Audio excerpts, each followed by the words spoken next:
Breaking news.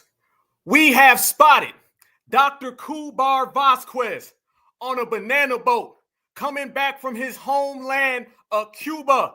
He's on this boat with Jorge, with Diego, with Gonzalez, with Ramirez, and they are all out here trying to cosplay FBA, but now they got to turn the other way because it's all eyes on us. More breaking news. We have found footage of Flab Joe, Ozempic Joe, sitting back watching foundational Black Americans do their certified foundational Black American thing at a party, aka trying to steal hip-hop, but you can't have it. So right now, I declare 2025 and beyond the season of certified foundational Black Americans. Do what you do, say what you say, but you better understand it's all eyes on FBA. Happy New Year's. Let's go. I want the whole damn world to hear this. And that is that foundational Black Americans, we didn't just build America, we created America. We're made in America. That's right. We're born in America and raised in America. We're from America, so we love America, and they not like us, because we run America. Certified salute.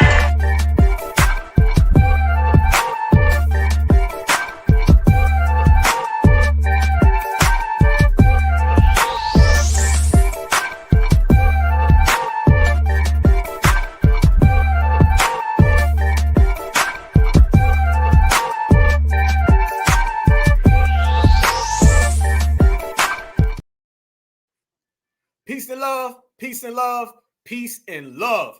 Certified salute, family. Happy New Year's. It is about to be 2025, and foundational Black Americans been here since day one. I bet you can't say that, people of color.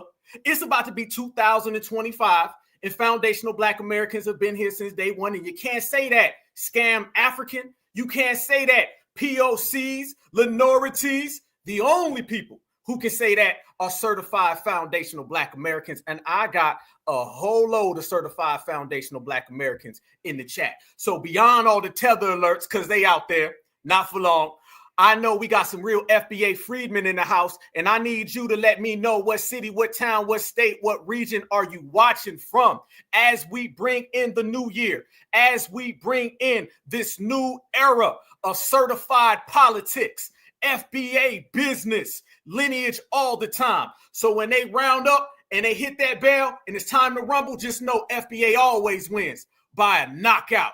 Rest in peace to all the tethers. All right. You can go on back home or you can get your career destroyed. But either way, it turns out the way that we said it was going to, because everything turns out the way that we say it's going to. Shout out to all my brothers and sisters in the chat. I see y'all all right now. Y'all in here thick right now. Lovely, lovely, lovely. First off, let me say this. I am humbled and I am honored that you are spending your New Year's Eve with me, okay? I really mean that stuff. I told you I got to pinch myself sometimes to even realize that this is going on. I'm really living the dream.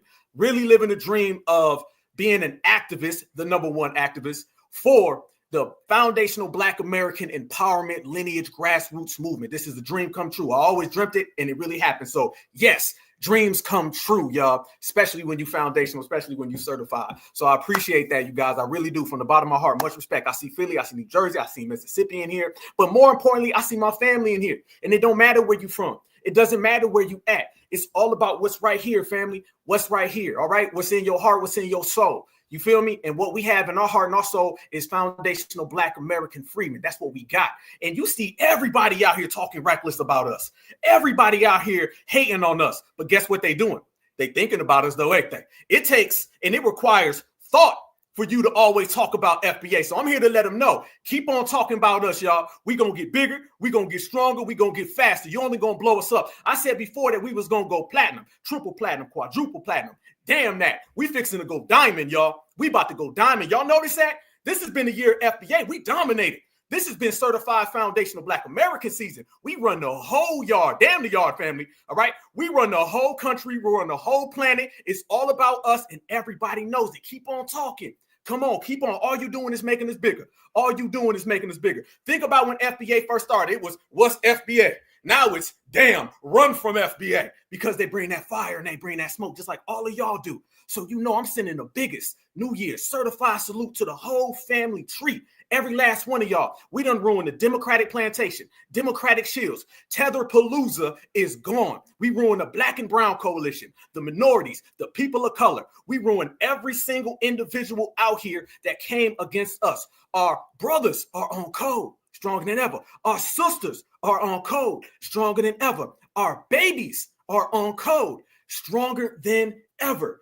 So to me, that sounds like the whole FBA family. And then when I see in the chat, we got East Coast, West Coast, down south, up north, we got the Midwest. Sound like the whole damn planet knows that foundational Black Americans moving is one. It sounds like everywhere we're at, we're winning. But of course we are, because we've always won. And we're going to keep on doing it. In 2024, shit, you ain't seen nothing yet. Wait till 2025 and beyond. As I said, 2025 ain't enough, family. I'm talking about for eternity. So I hope everybody out there understands that you are standing where foundational Black Americans created, and we run our square, family. That's what we do. So I hope everyone is having a great day so far. I'm wishing you nothing but peace and prosperity going forth into this new era. We're bringing it. This is a new generation. It is huge. It's sweeping the planet Earth. We are changing everything. We writing it all in our own way. What we say goes. You don't like it, bow the hell down. You ain't got no choice, but you better get out the paint. Foundational Black Americans, we are exceptional. So damn exceptional, y'all. We about to go ahead and put that final nail in everybody today. Yes, we are. Family, y'all know it wouldn't be the Black Alpha Network if we didn't have a whole gang of receipts.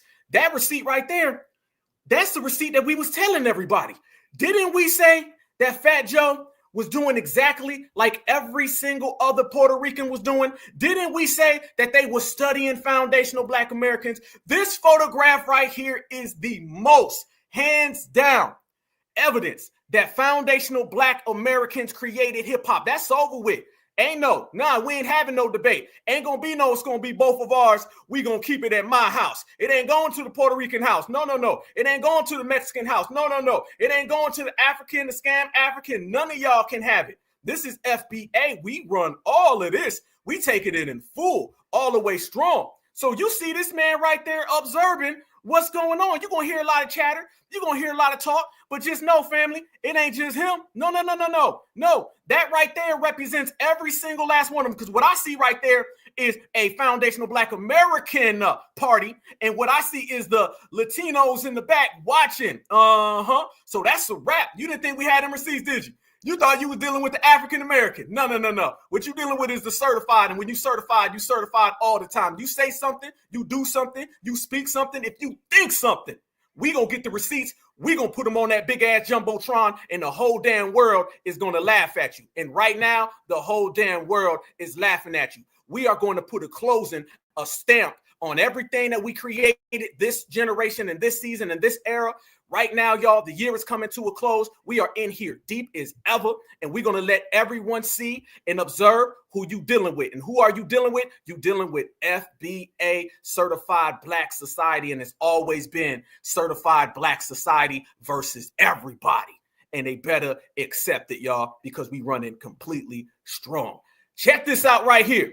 This shows you what we mean when we say that we run everything.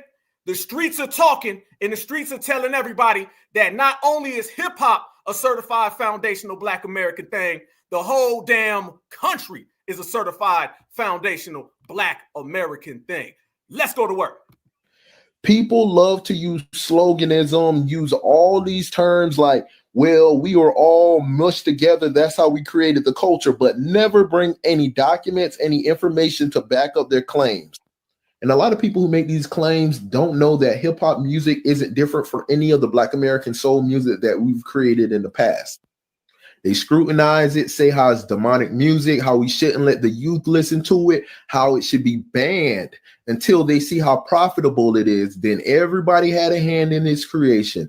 Everybody was there. Everybody should be allowed to indulge in the culture because it's not just Black culture, it's everybody's culture. It wasn't everybody's culture when Black women were called ghetto because of their big hoop earrings and their long nails, or Black men were called thugs because they wore baggy clothes and big white tees. I suggest y'all go watch the documentary Microphone Check, The History of Hip Hop. It goes through a chronological order of the history of hip hop, talking to the actual pioneers that created the culture. Yeah, bro. If you not a Black American, you are a guest. Eminem, guest. Vanilla Ice, guest. Fat Joe, a guest in hip hop. Unless we say you are not a guest, unless we allow you in the door and say, no, this is somebody that's family, and we not doing that no more. If Eminem and Fat Joe and other motherfuckers ain't finna get no pass, you really got to be down with, you got to really respect the Black American creation for you to be allowed inside of a hip hop family. Because we're not finna play this, you welcome to the cookout shit no more. That's not what I'm about. Fuck the cookout. Discourse, every time a discourse of who created hip hop comes up. One more time. I'm always Welcome to the cookout shit no more. That's not what I'm about. Fuck the cookout. I'm about. Fuck the cookout. Fuck the cookout. Fuck the cookout. discourse, every time a discourse. You want to cookout? You better hop in that damn banana boat and put it in reverse. You better reflee back across that fence. You better get to swimming. Yeah, because the only cookout that you ever gonna see is one with foundational Black Americans that you ain't invited to. This is a new season, and we in here deep, y'all. Smash that like button. Full speed ahead. Let's go. Course of who created hip hop comes up. I'm always confused about these other nationalities claiming they created, because y'all think creating it equals, like, y'all think participation equals creating it, and I don't know why. But the thing is, why is it that y'all keep saying y'all created hip hop, but yet when people ask y'all what part of hip hop y'all created, you can never tell us? They can never tell us. They'll just sit right here and say, well, back in the day, Puerto Ricans used to make hip hop music. First of all, back in the day, y'all used to call it jungle music, right? Back in the day, well, Jamaicans used to make hip hop music and DJ Cool Herc. I didn't ask you all that. I asked you what specifically came from Jamaican culture that you contributed to hip hop. What specifically came from Jamaican culture that you contributed to hip hop? They can't name not one damn thing, but you supposed to create it though. No, you're just trying to claim a culture because it's popular, because it's popping. That's really what it is. This is the reason why we're not claiming reggae and dancehall, despite the fact reggae and dancehall was influenced by soul music and R&B music. And you can't say, oh, no, it's not, because even your own people say that. Even your own people say that back in the day that they started creating reggae and dancehall based off of listening to soul music, R&B music. But ain't nobody fucking claiming that because we don't want to claim it. It's not popping enough for us to want to claim that shit. But y'all want to claim any part of African American culture simply because, oh, it's more popular than your own. It's more popular than your own. They can't sit right here and say like, oh, well, reggae and dancehall, my culture more popular than yours. They can never say that shit because they know that shit ain't true. So they sit right here instead go, oh, we created hip hop culture. We created the most popular genre in the world. No, you didn't. No, you didn't. You want to be a part of that, but you're not a part of that. You participated in it. That's about it. That's about it. You can't have it. You can't have it. You can't have it. Hell no. That's the energy, y'all. Okay. People are out here calling out every tether. Tethers are under that microscope now. They got some serious trouble right now in Tetherland. And we're the ones who put those troubles on the main stage. Yes, the hell we have, y'all. I'm telling you right now, we dominate. We've been dominating so strong this year, fam. Don't let anybody tell you otherwise. When I say that this year has been exceptional, it has been an exceptional year done by exceptional people, all right?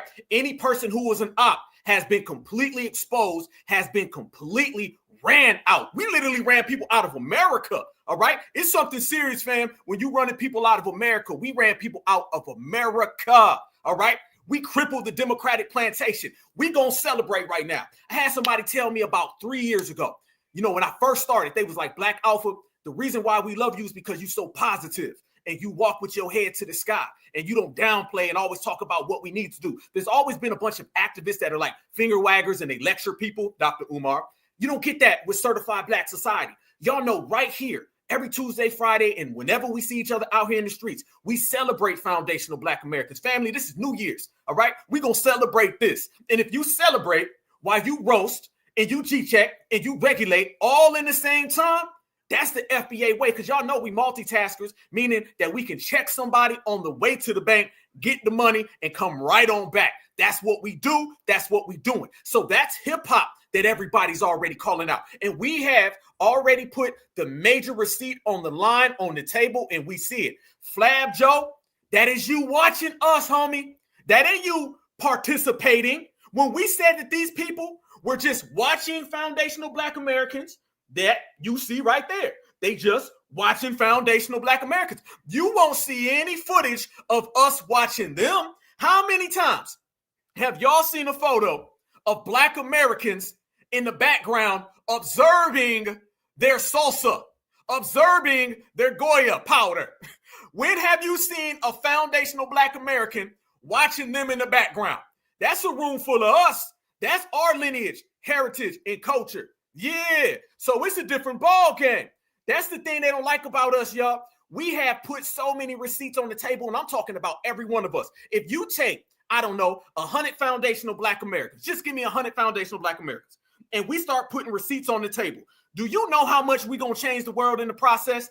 Do you know? And by the way, y'all, please, as I speak, make sure that you screenshot that, because I'm telling you, Flab Joe is somewhere right now trying to get that off the internet. He don't want that seen. No, he don't want that seen at all, because if that gets seen, that put a whole gang of trouble on that lie. And their lies have been getting exposed one by one by one. What you gonna do when certified foundational Black Americans expose every single lie that you've ever created, and certified foundational Black Americans expose you in the process? I'm gonna tell you what you're gonna do. Not a damn thing. Family, the man is watching us. The man is observing. That gave you all that 50-50 hip hop. That's 50-50 hip hop right there. That's 50-50 hip hop right there, everybody. There you go. I want you to see it. That is what he means when he says 50-50 hip hop. He means he was watching us. All right. And guess what? Mr. Diego was there and he was watching us. That is the 50-50 hip hop. That is the co-creation. That is it's both of ours. I'm just going to keep it at my house. And that is the exposure. That is, you are done. That means your name is going to go right next to Kamala's name, right next to Barack Obama's name. And everybody sees you for what you are, a fraud Joe. Checkmate. And family, people been calling it out, and we're going to expose it even further. Let's go. African said, because I've seen video, but Fat Joe said he grew up in a 90% African-American neighborhood, or he said Black. And I grew up in a 90 neighborhoods, and I grew up in a 90% Black neighborhood, so I had to go hard. Whoa, we actually got footage. It's not just a freeze frame. Whoa, is that you, Fat Joe? Oh, wait a minute. That can't be you. We actually got footage of this. I thought that they said all the pioneers agreed with him. I thought that they told us that they had MC Goya powder, they had MC Salsa, they had MC San Juan, they had MC Dominicano, Puerto Ricano. I thought that they told us that they had it all locked up. It doesn't look like that to me. What it looks like to me is that they were watching and we don't have no footage of them doing anything else. Spot them, got them, yes. So we see foundational Black Americans, but we don't see you doing anything there, Joe. What you doing, Joe, other than watching? You ain't got nothing in return, family. Hell to the no, you never Good example of how hip hop started. Spanish dude might have been one or two others, but he was totally outnumbered in this party. And I think that's a good example of how hip hop started. Right. African-American culture was totally dominating early hip hop. And you even said that's the 80s. So imagine the 70s. Exactly. Imagine the 70s, the 60s. And I'm not talking about the 70s and the 60s of the 1990s. I'm talking about the 70s and the 60s of the 1800s, the 1700s, all right, the 1600s, the 1500s. Because if you were not in the South in those killing fields, singing, communicating through song, singing and communicating through frequency, then you ain't create hip hop. You know who created hip hop? Not just foundational Black Americans. who created hip hop was the foundational Black American camaraderie. They want to take hip hop from you, family, because hip hop binded us together, not just today, but it binded us together back then. So you see already when this guy runs around and that guy runs around and they all run around and tell these lies. We know for a fact, for certain, based on not only the testimonies of the people who were there, but based on the testimonies of us. See, the reason they don't like Microphone Check, which was a phenomenal documentary, maybe the best ever. The reason why they don't like that is because they understand that hip hop is about foundational Black American unity. Yeah, it was birthed out of foundational Black American unity, which gives us foundational Black American empowerment. And when you take foundational Black American empowerment, you mix that with certified foundational Black American excellence, then you got something that dominates the whole globe. And they've been trying to run every game they could. They've been trying to run every single con game that they could possibly fathom. Do y'all know that in the year 2001, they went to the United Nations? And at the United Nations, y'all, they tried to make hip hop a global thing. Yeah. Oh, we about to go in, y'all. I was saving this classic episode for right here, right now. I want y'all to see something. Back in the day, they literally ran a cosplay game where they got a bunch of people and they took hip hop to the United Nations because they were trying to co-opt hip hop the legal way. See, now they're trying to do it in the dusty way. And are you surprised that Tethers or Dusty and Musty try to do it in that fashion? No. Absolutely. PLCs, down bad.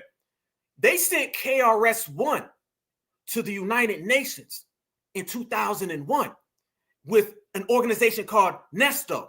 And then they signed the Hip Hop Independence Peaceful Act. Do y'all notice? How many of y'all aware of that? Let me ask the family. We in here deep as ever. 1.1 thousand New Year's Eve. You're rocking with the Black Alpha Network. And you know, every time you rock with the Black Alpha Network, it's a great time, y'all. So I appreciate the love. Much love. How many of y'all are familiar with UNESCO? All right, which is a United Nations organization where they ended up trying to take hip hop to the United Nations so they could just steal it and turn it into everybody other than us. All right, this is what they did. And they try to make it about Africa. They try to make it about Puerto Rico. They try to make it about everything other than who it's really about. Certifieds. Yeah. You remember that, Damon? Okay, my brother. Yeah. My brother. Absolutely. They was on that crazy. I see you too, Stephanie. Much love and respect. I see all of y'all. All of y'all. Trust me. I'm seeing every one of y'all, man. Much love. Best chat in the world. Nobody messing with the chat. If you ain't subscribed to the Black Alpha Network, you better, because the family's getting stronger. Check this out right here. Yeah. Yep. KRS-One. And let's be real about KRS. KRS was running around here getting some passes. All right. Folks didn't really want to say nothing about KRS because we respected KRS. But then when you start looking at his lineage, heritage, and culture, and some of them things that he's been running around here saying, you like, nah, all right, we're going to have to go ahead and put you on that line, KRS. We're going to have to put you on that line, KRS, because we see exactly the type of time that you've been on. And that time that you've been on looking real funny in the light. He was the one also running around here backing up all of that nonsense that you be hearing from Busta Rhymes. KRS was saying that because KRS-One, he's Caribbean himself. So he be looking out for his people. Just like y'all seen Candace Owens come out and say that she's biased towards Caribbean people. And a couple years ago, nobody would have said nothing. They're gonna be like, well, that's just how it is now. Now we like, exactly, we knew exactly what it was. But this is the way the streets are, family, and this is what everybody's been talking about. Let me show y'all this. As we say that things have been real funny style out here in the light. We've been saying things that are real funny style operating in the United States of America. You're going to see these people.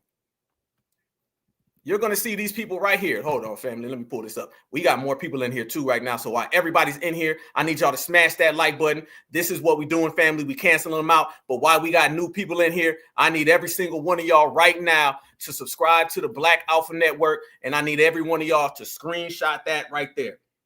We need that screenshotted right now so we can all see for certain what they doing out here. This is the evidence that we already knew we had, but now the world's seeing it, family. So yeah, ain't gonna be no more of that cosplaying, ain't gonna be no more of that. We was all on the same team, the same page. We got evidence clear as day that Fat Joe was watching foundational Black Americans. We got evidence clear as day that all of that 50-50 hip hop has been capped from the jump, from the start. And we got evidence that all they do is watch us, but they can never duplicate us. It's impossible to duplicate foundational Black Americans. Why? Because foundational Black Americans run every damn thing. So as I say that, family, let me show y'all how they've been trying to use KRS-One. They've been trying to say, well, KRS-One said it. It must be true if KRS said it. And I'm going to say this. I don't give a damn what he said. It's more about what we say. Watch this right here, family. This is how the Latinos been trying to use KRS-One to their advantage, but it all backfired on them right in front of us. Let's get it. So there's a big debate happening on the internet now whether hip hop is exclusively Black music created by Black American people, you know, because, you know, legends like KRS-One has a video right now going out saying that, you know, without Puerto Ricans, it would have never happened. Busta Rhymes spoke about their contribution to the movement, you feel me? Because it was something that happened with Blacks and Puerto Ricans there at the same time. Like, it was created by both people, you feel me? But of course, you know, everybody knows and understands that hip hop is Black music. You know, that's from a distance, that's what you see. And most people were not there at the beginning doing this and those early stages. You know what I'm saying? But the point is that, you know, there's some people on the internet that be like, nah, man, Puerto Ricans is trying to take that from us, this and this and that. And it's like, bro, like, y'all legends is saying that, nah, homie, like, we did this together. When you have a fat Joe, when you got a big pun, bro, that's there for a reason. What you mean, y'all legends? When did KRS-One become our legend? KRS-One was respected, but KRS-One is not of the lineage. You see what we saying, family? They always go run to somebody. They always go get them a little friend, an escort. We always talk about the Negro escort. And that Negro escort stuff, it ain't working no more. You're going to have to find somebody else. They try to use KRS-One as a Black man said it. We got to be honest now. KRS-One, he's like a Black American. No, he's not. KRS-One is closer to your people than he is to us, Diego. KRS-One is from your hood, Diego.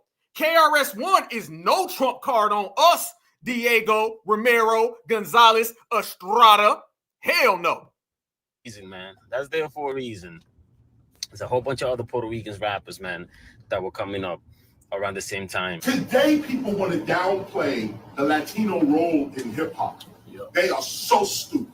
Yep. Really? Hip hop would not have existed without specifically Puerto Rican. I don't know where you stand on that. Me personally, I look at hip hop as, when he says those people are stupid, he talking about foundational Black Americans.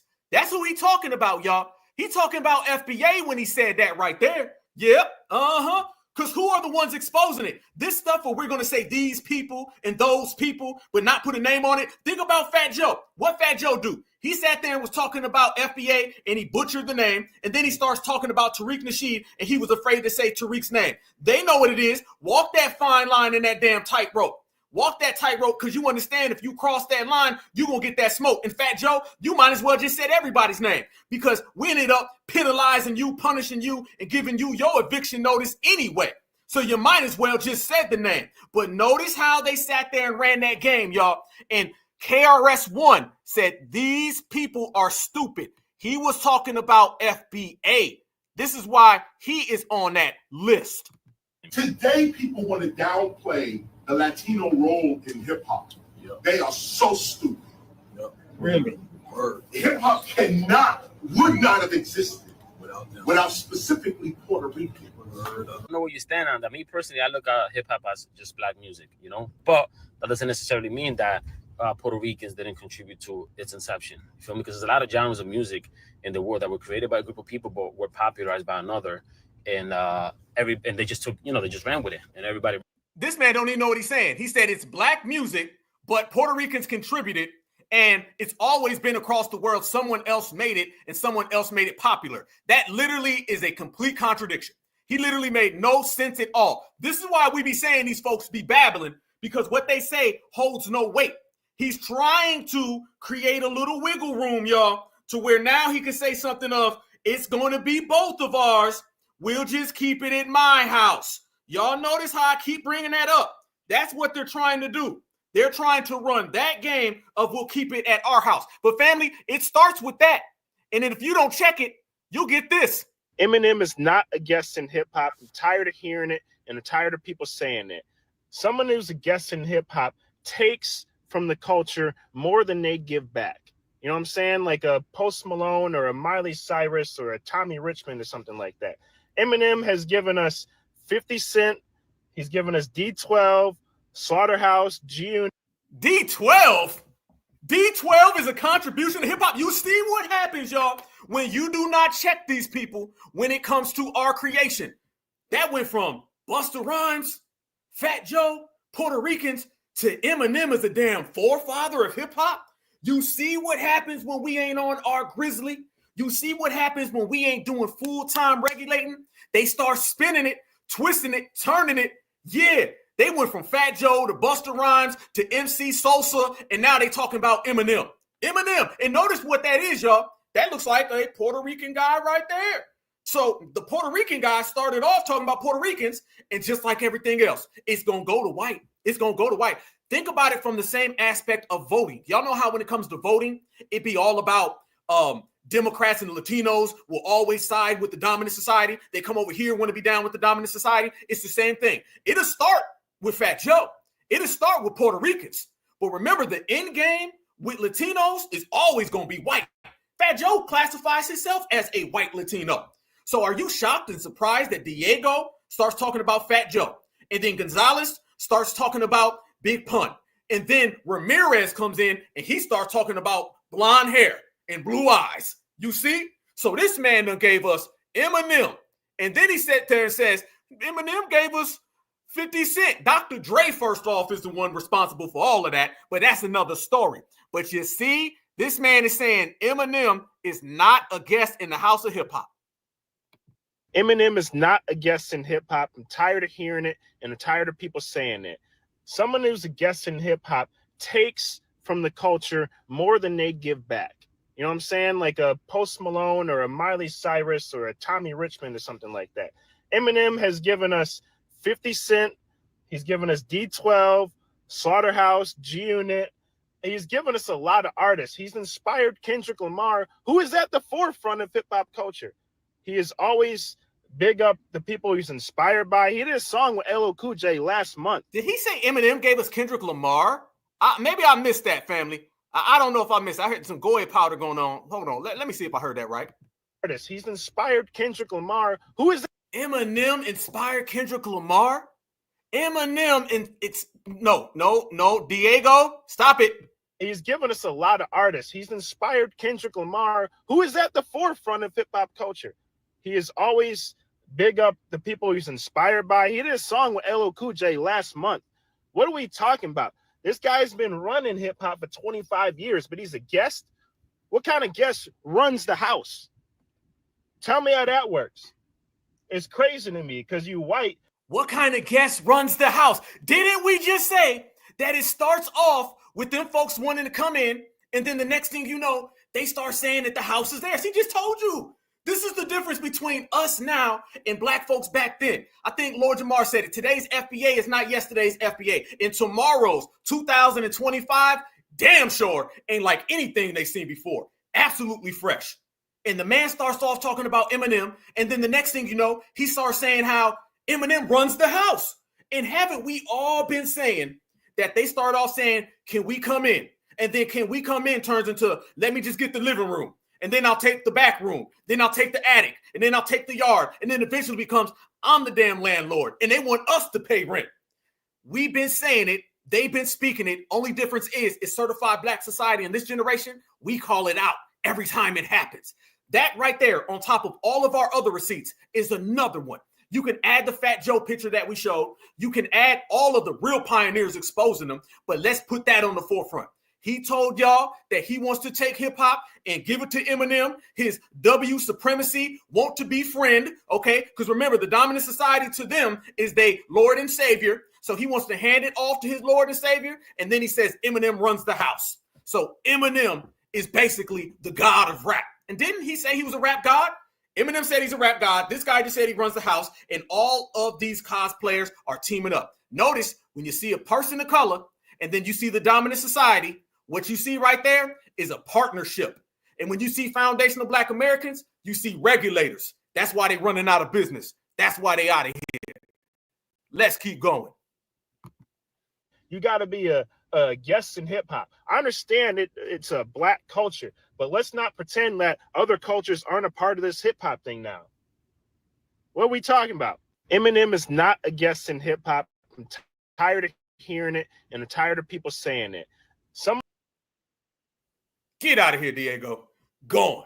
There you go. Right there, y'all. This is what they be doing, and this is why it ain't working. This is why microphone checked all of it. Remember, y'all, they got to go run to anything they can find and pull up a little video and talk. No likes, no views, no nothing, because nobody's dealing with it. Nobody believes it, all right? This is the backlash that they've been facing because of us. We've been the ones letting them know that you cannot have hip hop, you can't have anything. So come up with all these backdoor, back avenue things. Another one they've been trying to do, y'all, is pulling out all of these fake folks to run all these gambit lies and talk all that nonsense. I know y'all seen this the other day. Watch this right here. These are more lies that have been exposed. But remember, for every single lie that they say, we all have the evidence that they don't know what they're talking about. You see the difference between both of us, y'all. We got receipts, and all they got is babble. Checkmate. Watch this right here, fam. It's even further with them dropping the soap. Hip hop co-create. A lot of people jump on it and they're like, yo, watch what you say. And I tell them, yo, you know what? Because let's be like, I'm very cordial, I'm very respectful. But if you know what I'm saying, if I see that if you're not in the same tone and you're trying to go at us, I'm gonna spank you. And I'm gonna tell you, yo, you don't have to come on the pit. So I tell them, yo, did you take that same energy to Lord Jamar? Did you take that same energy to Tariq? Then do me a favor, don't bring it here. And just to be clear for everybody, yo, I'm gonna make this clear. There's a lot of people in the room, and I'm gonna make it clear for those who watch. Yo, we are not again. We love black people. I love black people. I grew up. No doubt. I got black family. Oh no, family. Now they're hitting you with, I got a black friend. He got a black friend, y'all. Anytime somebody got to say that, you already know what it is. You already know. And if they say black folks speaking in third person, that means that they feel they white folks. So it all makes sense, fam. Clear for everybody. Yo, I'm gonna make this clear. There's a lot of people in the room, and I'm gonna make it clear for those who watch. Yo, we are not again. We love black people. I love black people. I grew up. No doubt. I got black family. Absolutely. I love black Absolutely. About black and brown unity. So we not here. Doubt. But I have an issue with the FBA because they're anti-black. They're anti-career. Here's the thing. They started the drama within their own community, and then they tried to spill it over. But what they didn't expect was the backlash that they got from the Latino community. Because the backlash? We don't give a damn. You ain't strong enough to give us a backlash. You ain't thorough enough. We see that y'all be fighting over here about Donald Trump. Half y'all calling ICE on each other. Don't sit there and tell me that we done got a backlash from you. Your arms don't reach this far, all right? You don't reach this high. What you mean a backlash? Family, you know when somebody say something and they don't believe themselves? Look at him, fam. This man don't believe himself. He don't believe himself, and he's embarrassed by what he's saying because he don't believe him either. Neither one of these people believe any damn thing they saying. A backlash. When we sitting there watching your community out there saying, we vote for Trump. Trump will deport us all, and I will call ICE on my own grandma. You will call ICE on grandma, so don't talk about foundational black Americans. We know y'all got a Tom Homan problem. You got a Homan Tom problem. You got a Donald Trump problem, an ICE problem, an ICE problem. So FBA need to be the last thing on your mind. Diego, Romero, Julio, Gonzalez, Estrada. To be clear for everybody, yo, I'm gonna make this clear. There's a lot of people in the room, and I'm gonna make it clear for those who watch. Yo, we are not again. We love black people. I love black people. I grew up. No doubt. I got black family. Absolutely. I love black people. Absolutely. About black and brown unity. So we not here. Without a doubt. But we have black and brown unity. I have an issue with the FBA because they're anti-black. They're anti-career. Here's the thing. They started the drama within their own community, and then they try to spill it over. But what they did, problems in our own community. Caribbeans aren't our own community. Wrong again. And expect was the backlash that they got from the Latino community because we're not the ones. Right. And whenever and we tried to make peace, and it is what it is. But I'm not apologizing, and we're not walking on eggshells. So you got the wrong ones. We're not walking on eggshells, and you. They go that got the wrong one stuff again. Did Fat Joe say that? Boy, they be super, super tough on TikTok. They be out here TikTok tough. You be TikTok tough. Ain't nobody scared of what you talking about, homie. Ain't nobody scared of what you talking about. What you mean we got the wrong one? Fat Joe said the same exact thing, and then Fat Joe got all of his credentials snatched, and he done hid from social media for 3 weeks. Nah, you got the wrong one, okay? Because you've been saying the wrong people about hip-hop. You vote for the wrong politicians. You got the wrong words, the wrong statements, don't know where you're going, and you in the wrong country because it belongs to us. Apologizing, and we're not walking on eggshells. So you got the wrong ones. We're not walking on eggshells, and you're gonna get what you give. And I don't think that Fat Joe has to give anybody an apology. I think he was absolutely right. And I just posted something with Luke. How come everybody's not going at Uncle Luke? He said it. Uncle Luke? Because Uncle Luke is a Caribbean just like you. Uncle Luke gets nothing because Uncle Luke is just like you. Two tethers of a feather gonna flock together, y'all. This man thinks that Uncle Luke is one of us. You want to talk about outdated, out of touch, so far gone, you ain't coming home? You want to talk about ranting, babbling, making no sense, crashing out and embarrassing yourself? You done embarrassed your whole damn Estrada family. I feel bad for all the Estradas. I feel bad for all of the Diegos. I feel bad for all of the Ramirez's because you out here embarrassing your own people, saying things that don't add up, looking foolish in the process, stumbling, fumbling, and bumbling, and you still can't make no damn sense. Uncle Luke got exposed, ran off the block, and completely annihilated this summer. That's why you ain't seen him. He thought he was going to have a job on the Democratic plantation. That's why you don't see them. And now you out here talking about you the wrong one in a backlash. I thought that y'all were the ones who told us that we were going to get the backlash, but you just told us that Fat Joe had to apologize. So if Fat Joe had to apologize, then doesn't that mean that y'all got that FBA backlash? Damn, another receipt. It's easy at this point, Julio. Step your game up. Tried to make peace, and it is what it is. But I'm not apologizing. And we're not walking on eggshells. You got the wrong ones. We're not walking on eggshells, and you're going to get what you give. And I don't think that Fat Joe has to give anybody an apology. I think he was absolutely right. And I just posted something with Luke. How come everybody's not going at Uncle Luke? He said it first. So what's nobody correct? So he said the same thing. And he said it worse. He said the same thing, and he said it worse. Okay, Luke done got G-check, irrelevant. And on top of all of that, Fat Joe had to apologize and really just run. Okay, he's hiding right now. Yeah, Fat Joe's scared. Because I'm hearing right now Fat Joe is working on a little apology or a little simmer things out, make things all sweet and dandy, but it ain't working. Why it ain't working, family? Because we made it that damn way.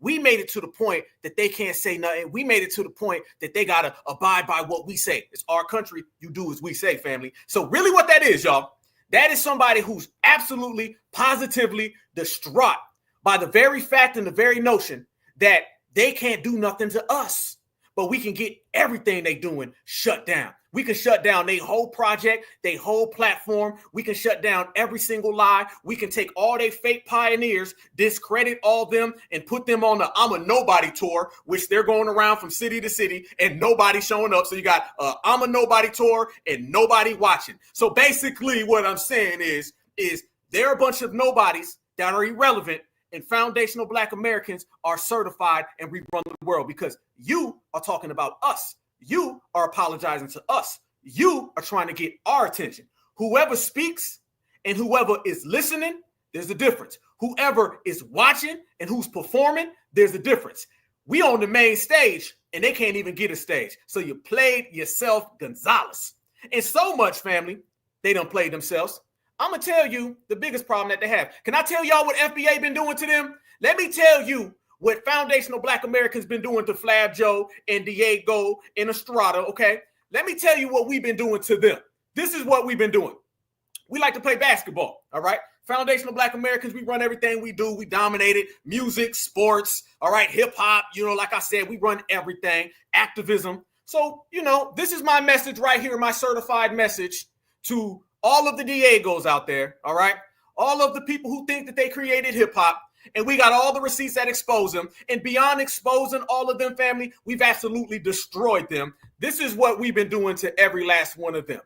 Go fix your homeland before I come over there and I start shooting some damn toilet paper like it's a basketball court, all right? Go catch this napkin. Go catch this damn toilet paper. Go catch this goddamn piece of paper and sit there and understand. This is what FBA been doing. Hitting nothing but net. Look at them out there catching it, y'all. They out there catching every last one of them. Yep, super petty. You know. Don't come talking to me when y'all over there playing the basketball hoop when Donald Trump was over there playing Kobe Bryant. Don't you talk that regular nonsense, family. But this is what FBA has been doing. This is how we've been handling y'all. We treat y'all nothing more than simply, if you want a napkin, you want some toilet paper, family, we'll go over there and we'll shoot the damn basketball. That right there. And I guarantee you'll catch it, because at this point, that's about all you can do, and you can't do nothing else, because if you would, you could, but you can't, so you won't. So fall back before I throw some toilet paper at you. Checkmate. Easy work. This is what we're doing. Black excellence, y'all. Black excellence, all right? Certified foundational Black American excellence, and they can't go get anybody to say anything other than us. I hope that Charmin is cool. Charmin says hello, Diego, all right? You got Charmin problems right now. Go fix that problem over there. Try to get some running water, and then use all that Charmin that Trump was over there shooting at you, and you might be all right. But fall back, because this hip-hop is an FBA thing, and Fat Joe's in hiding right now because we put him there. All the powers on this side, all the losers are over there. Easy work. But family, this is what they've been doing, and they've been running around talking real reckless, real crazy, right? But it don't mean nothing. You know what I'm saying? Because right now, it is what I said it is. It is genuinely, sincerely, this generation, this era. It is all eyes on FBA, man. All eyes on FBA. We declare this, family, and then we do it. Mission stated, mission accomplished, okay? Message delivered, message received. We put it out there to the world that we was coming. We told the whole world this is on. We told the whole world it's all time to shine. And now everybody is starting to accept there ain't a damn thing they can do when FBA show up. Our beautiful sisters, our beautiful brothers, our beautiful family is holding things down, and these folks is running around. So it is lovely, lovely, lovely, and you can't use anybody to help you, especially KRS-One. This is what we were talking about KRS-One and how they were trying to colonize hip-hop way back in the day. And we pulled out the receipts now. We'll pull out the receipts tomorrow in 2025, and we will pull out the receipts in the past, which means we giving out them tax returns every day, all day. Absolutely. 13 million without power. So you need to quit worrying about FBA, because we ain't worried about you. We too busy shining. Watch this right here, y'all. This was KRS-One, the same one where they say, well, KRS-One said. Remember, the first Diego number one, he said, y'all legends, KRS-One. KRS-One is a Caribbean. And then the second Diego, he said, what about Luke? Y'all got Luke. Luke is a Caribbean. So you see how two tethers of a feather flock together, but you also see how we regulate, delineate, and separate from all of them at the same damn time. When we come and we get the people of colors out the paint, we go ahead and we get all the cosplayers of color too.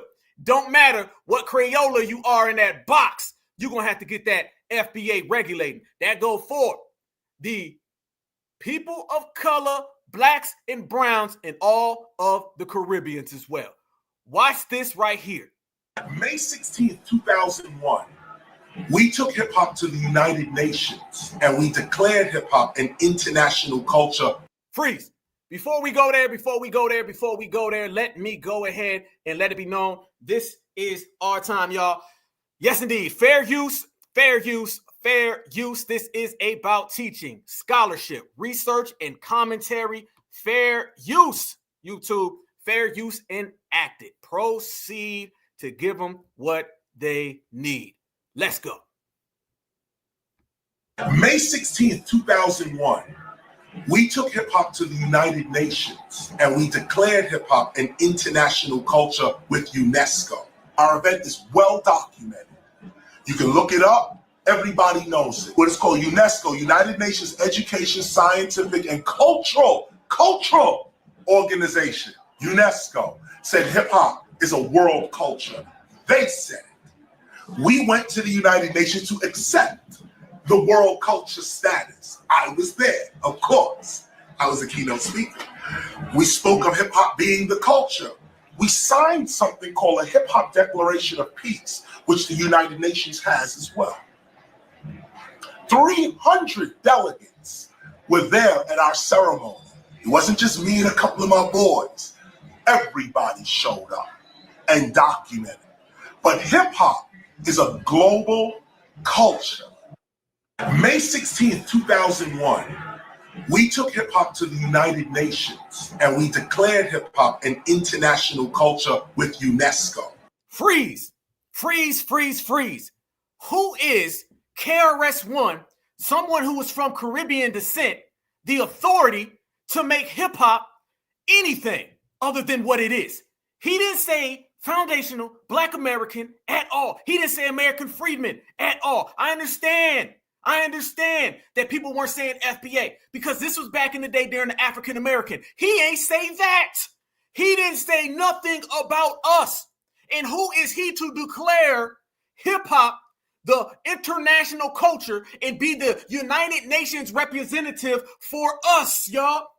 The colonization of hip hop has been going on. The colonization of hip hop started a long time ago, and it started with people like KRS-One.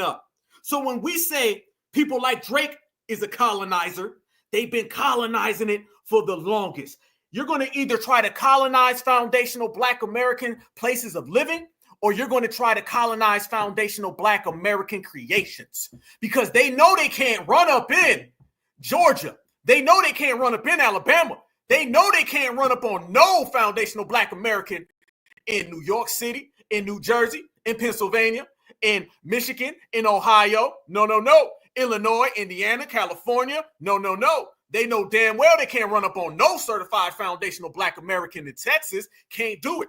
But what they can do is they can go get a Caribbean cosplayer and allow that Caribbean cosplayer to take it to the United Nations while everybody was sleeping. Notice, fam, this is way back in 2001, right around the time of 9/11. And while everybody was watching that, they were having KRS-One doing this. May 16th, 2001, we took hip-hop to the United Nations and we declared hip-hop an international culture with UNESCO. Our event is well documented.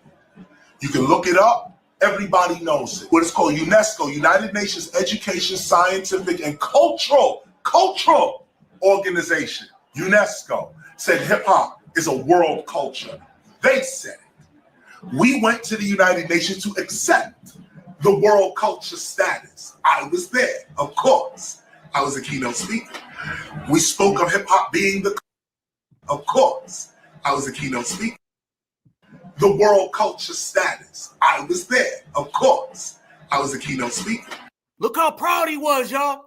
This is when nobody was delineating. This is when you can come from Zimbabwe or Zaire or Nigeria. You can come here from St. Croix at 11:02 yesterday, and then you can just adopt hundreds of years of Black American culture and wouldn't nobody say nothing. It was all for the taking back then, y'all. All for the taking. Listen what he said. He said, we declared. Who's we? He said, they accepted us. Who's they? Who are we and they? Why am I hearing we and they and not foundational Black American freedmen? How come I'm not hearing the lineage? All you're saying is that you can just show up as a hip hop person, go to the United Nations and take the culture that we created from our inception, from the very single beginning, and then get a stamp by UNESCO, an organization that we didn't ask for, we don't rock with. No, that ain't how it worked. I thank God that foundational Black Americans in this reparations generation showed up, y'all. Because if the reparations foundational Black American generation didn't show up, I'm telling you now, just like Diego number 5 said, Eminem would be the god of hip hop. Just like Diego number 17 and a half said, KRS-One is one of us. And just like Diego Romero number 15 said, we'd end up with Luke. We showed up at the right time, y'all. We spoke of hip-hop being the culture.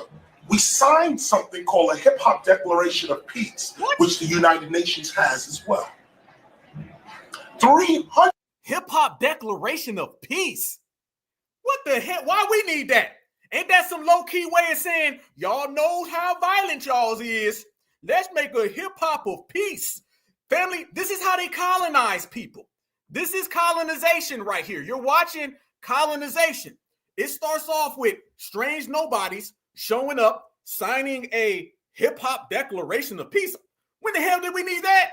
When the hell did we say we wanted that? Who the hell ever asked for a hip-hop declaration of peace? I don't even know. How many of y'all right now are today years old before you knew about UNESCO, hip-hop declaration of peace, and apparently 300 delegates and KRS-One being the ambassador for foundational Black American hip-hop culture? A lot of people are today years old before they ever heard that. So when you start adding the Fat Joes and the Busta Rhymes and everything that we're dealing with today is just a reflection of what they were doing a long time ago. The colonization of hip hop music started way back then. You got a bunch of strange characters, y'all, a bunch of strange folks in the background. Pay no attention to the man behind the curtain, because apparently the man behind the curtain took this to the UN. Guess what else the UN has been doing? Mass immigration. We broke that story right here on the Black Alpha Network in detail. So when you're talking about going to the UN for immigration, open borders, influx of migrants just jumping borders everywhere, that's the same exact thing. Never trust any of these people who say they're taking it to the UN, because if they're taking something that we created to the UN, basically they're going there to hand it over. Same way that they go to the UN today and they say, here, hand over foundational Black American living conditions, foundational Black American environment, foundational Black American jobs. They take what we have, they give them away. It's the same exact thing they were doing right there. UNESCO, Hip Hop Peace Declaration. Who signed it? All right. Why? Did you run that by anybody? Or did y'all just go there on the fly? And all this affects us. And we got even more receipts. Go ahead and watch what he says after that. 100 delegates were there at our ceremony. It wasn't just me and a couple of my boys. Everybody showed up and documented. But hip hop is a global culture. May 16th, 2001. Hip hop is a global culture. Y'all see how he spun that all the way back around, right? Y'all see how he spun that all the way back around, family? That right there was basically saying it ain't got nothing to do with us. It ain't got nothing to do with us. It's everything about them. That's the KRS-One that they've been running around here trying to tell us is our representative, okay? This is what we say, y'all. That's the KRS-One that they've been running around here trying to force on us. That's the KRS-One that they've been trying to say, well, y'all know KRS-One. He said, I don't give a damn what KRS-One is saying. No, no, no. And that is the colonizing of hip-hop music.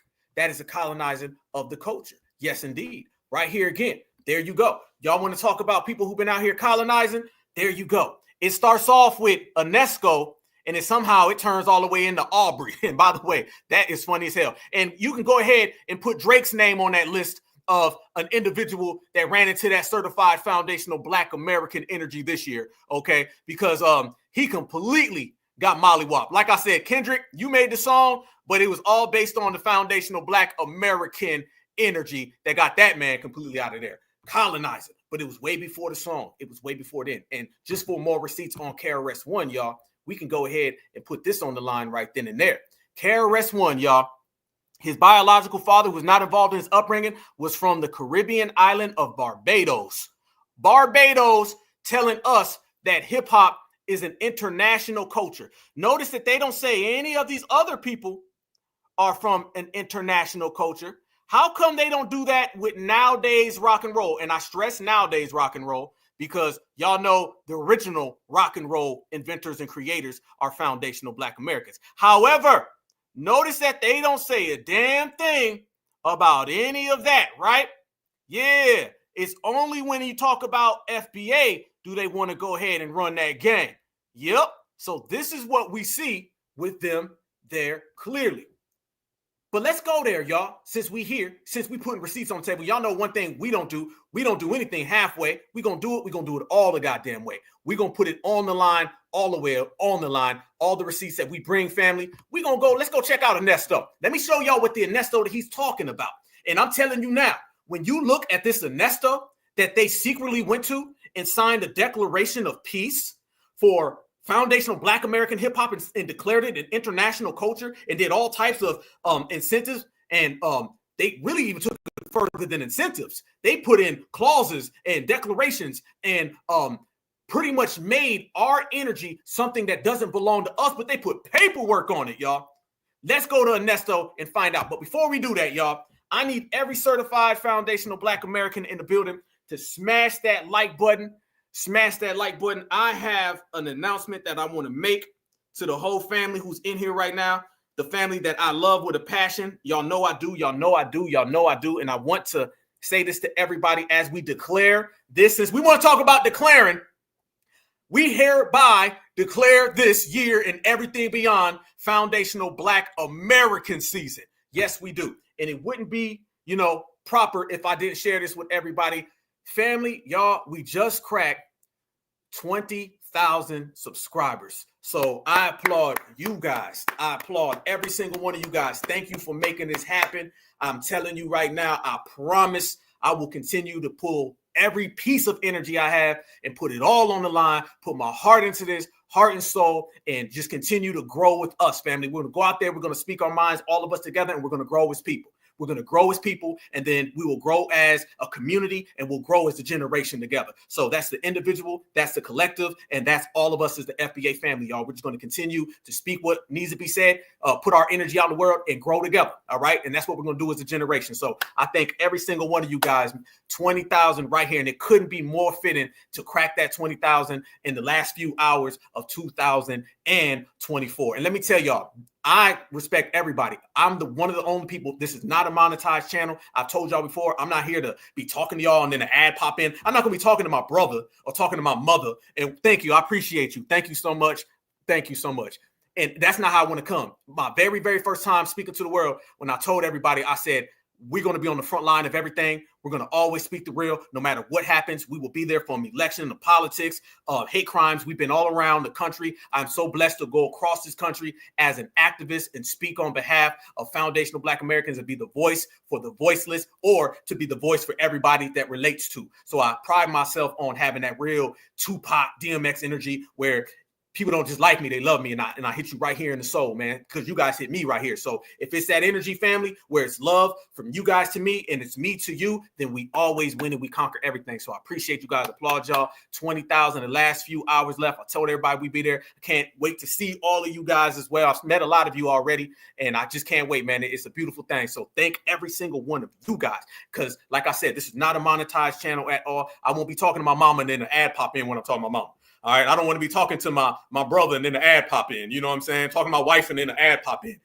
Respect everybody who does that. That's just not my style. That's not my style. And I said it since day one, so it's never been monetized. And also, family, we did 20,000 and we only have 300 videos, okay? And half of those videos are Twitter spaces. We've only been going live for a year. So to go live for 1 year and to do 20,000 subscribers, just going live for 1 year. My day ones know we used to just have a beat on and I'd be talking. I see my sister Angelic, and I appreciate all my day ones because I had a lot of day ones that be rocking with me no matter what, when it was just me talking and just being my crazy self, because I'm crazy. I'm a Leo, you know what I'm saying? But I respect and I appreciate everybody beyond words. Over 1 billion times. I cannot sit here enough. We'd be here until next year, New Year's Eve, if I told you how much I love you guys with a passion. I end on every episode. I love y'all with a passion. A lot of people like their people. I love mine. All right. And I'm going to ride for y'all forever. So thank you so much. I'm living a dream. I took a lot of losses when this all started. Literally, when I started the Black Alpha Network, my father passed away right when I started the Black Alpha Network. So I lost everything, and then I gained the world in the process. So it's been a hell of a ride, but it ain't stopping, y'all. We only getting stronger. So certified salute on the 20K, y'all. Let's keep going. And like I said, let's grow together. Everything together. No person is bigger than the family. We all move together as a collective, y'all. So that's what we're going to do. I got your back. You got my back. I always say we building, we working, we shining, we grinding. And we is in every single one of them. So let's continue, y'all. Love y'all with a passion. Let's go. We're going to go take a trip to Ernesto. Let's go see what Ernesto is. I see every single one of you guys. Thank you very much. I see you, Natural Torah. Much respect, beloved. Appreciate you guys. Appreciate you. Here we go, family. Let's rock. Let's rock. Let's rock. Let's rock. My brother Church, I see you too, family. Here we go. Ernesto. We're going to find out what Ernesto's hitting for. Let's see the place that they went and they tried to colonize our culture. Much respect. Much respect. We are in here deep, y'all. Let's go. Ernesto builds global tsunami resilience. Let's see what Ernesto's hitting for, y'all. This is what he said. This guy. Damn, soon as Ernesto starts off, they got Ernesto looks like Ernesto. This look like Ernesto Estrada. Damn, this is crazy. I'm seeing everybody in the chat too. I appreciate you guys. I'm smiling completely. Thank you very much. Much love and respect to you guys. Love you guys. Let's go. This is what they doing out here, y'all. This is what they doing. Delivering in a time of crisis. I don't see anything that's black, y'all. Have y'all seen any black person in this Ernesto? Uh-oh. Now that Zimbabwe. Here we go. Here comes Africa now. Culture and creativity for the Western Balkans. Damn. Real internet. What is hip-hop here for? Why are y'all taking hip-hop to this? This is some straight-up colonization. All right. Matter of fact, since we here, let's go there. Our mission, UNESCO has main priorities for the achievement of sustainable development goals and improvement of the human condition. What does this have to do with hip hop? By the way, I still ain't seen no black, look at that, no black people. Now they start talking about Egypt now. Now they're talking about Egypt. You see what I'm saying, family? This was designed to give our culture to Africans and to give our culture to everybody else, y'all. This is what they're doing right now. This is what they're doing. Building a stronger multiculturalism. Think about the words and watch the words. Neely Fuller always tells us to watch the words and be creative with them. Multiculturalism is what they try to do here with us. That's what the people of color and the black and browns are. This is the UNESCO that KRS-One was talking about. Yeah, multiculturalism in terms of taking FBA and then blending it in with everybody else. That's what goes on in these borders. And you see that they've been trying to do this outside these borders. This is why you get things like, I don't know, breakdancing at the Olympics. And that was an epic failure. This is why you get it. They've been trying to take hip hop for the longest and get it out the way because hip hop is so damn powerful. So here we go, y'all. Multiculturalism that they're trying to push on it. But I want to see something even quicker, y'all. Let's see what happens when we type in, let's see, hip hop. Let's see, y'all. We here. We going live. We going live. Black Alpha Network certified all the time. Let's see what happens when you type in hip hop at Ernesto. Hip hop cultural exchange program? Family, I ain't that old, but I've never in my life heard of a hip hop cultural exchange program. We about to read this, y'all. Oh, we about to read this. Let's see how deep this goes. What, Uganda? Family, we didn't even get down to it. Where? Uganda. When? 2020. That ain't even that long ago. So it seems like when KRS-One handed the keys over, he handed the keys over to these programs 20 years later. Remember, KRS-One said that he went there in 2001, May 16th, 2001. And now you're seeing in 2020, these programs are still there. So basically, he signed off hip hop, a Caribbean who cosplays Black American culture, handed off our culture to the UN, and now they do whatever they want. This is why you've been seeing all these strange things going on with hip hop. This is why you've been seeing breakdance and the beatbox in the places where it don't belong. It's because of this, and it's all internationally sponsored. The colonization is beyond streaming. It's beyond Apple Music. It's beyond all of that. It's beyond an artist. This is at the highest level. Basically, international hip hop thievery, sabotaging, hijacking is the same as mass immigration. You're seeing it both play out. This right here states where? Uganda, when? 2020. Who? The Zulu Legacy Youth Leadership 8 in Uganda. Family, they got the goddamn Zulu tribe over here. They got the Zulu tribe doing hip-hop cultural program. I ain't never seen this before in my life. Description of the policy. This hip-hop arts and cultural collaborative international exchange program engages youth and art communities to enrich, innovate, and creative development and deepen cross-cultural understanding between Africa and the world through global partnerships and collaborations. How come you don't use Afrobeats? Use Afrobeats, because a year ago, they told us that Afrobeats was going to take over the planet Earth. They told us that Afrobeats was where it was at. They was dissing us. They was coming over here talking about something. We made Afrobeats. You guys have fallen off. Afrobeats will dominate the future. Afrobeats crashed the hell out. So why are they using hip hop as a mechanism for all of this? Let's go even further. Cross-cultural understanding between Africa and the world through global partnerships and collaborations as youth continue to dialogue and forge our existence in the world using our ancestral gifts. Damn. Family, I know, like y'all see, we are codified and we're reading through all of their coded language. Now they're throwing the ancestral gifts in there. Yeah. What they're really saying is that Black American ancestors, the same ones that we reference, the same ones we talk about, the same ones we say were in them fields in the South, they're basically saying, well, those ancestors were really Africans. And the connection It's between the Africans who came over here mixing in with all of you guys. So basically the same thing they do with immigration. It's not about the foundational Black American freedman ancestor. No, it's about the African ancestor. This is some Dr. Kubar Vasquez talk. This is Dr. Kubar calling us American Africans. There you go, y'all. He's saying American Africans. Only when it comes to them trying to put off all of their tetherism do they ever want to talk about anything in regards to ancestors. Our ancestors are not from Uganda, and don't speak about our ancestors in the same breath, especially with a Tether Pan-African exchange program. Furthermore, this exchange offers a creative platform for youth around the world to gather and engage in innovative and creative methods of problem solving, sharing our stories, building our communities, and creating our cultures. Why is hip hop needed for any of this? Why do you need hip hop to do this? This is where we're at with it. Look at this. Cultural domains, music. All right. This is it. You're not seeing anything Black on there, but once you start seeing hip hop culture, then they're using us. But you guys, watch this right here.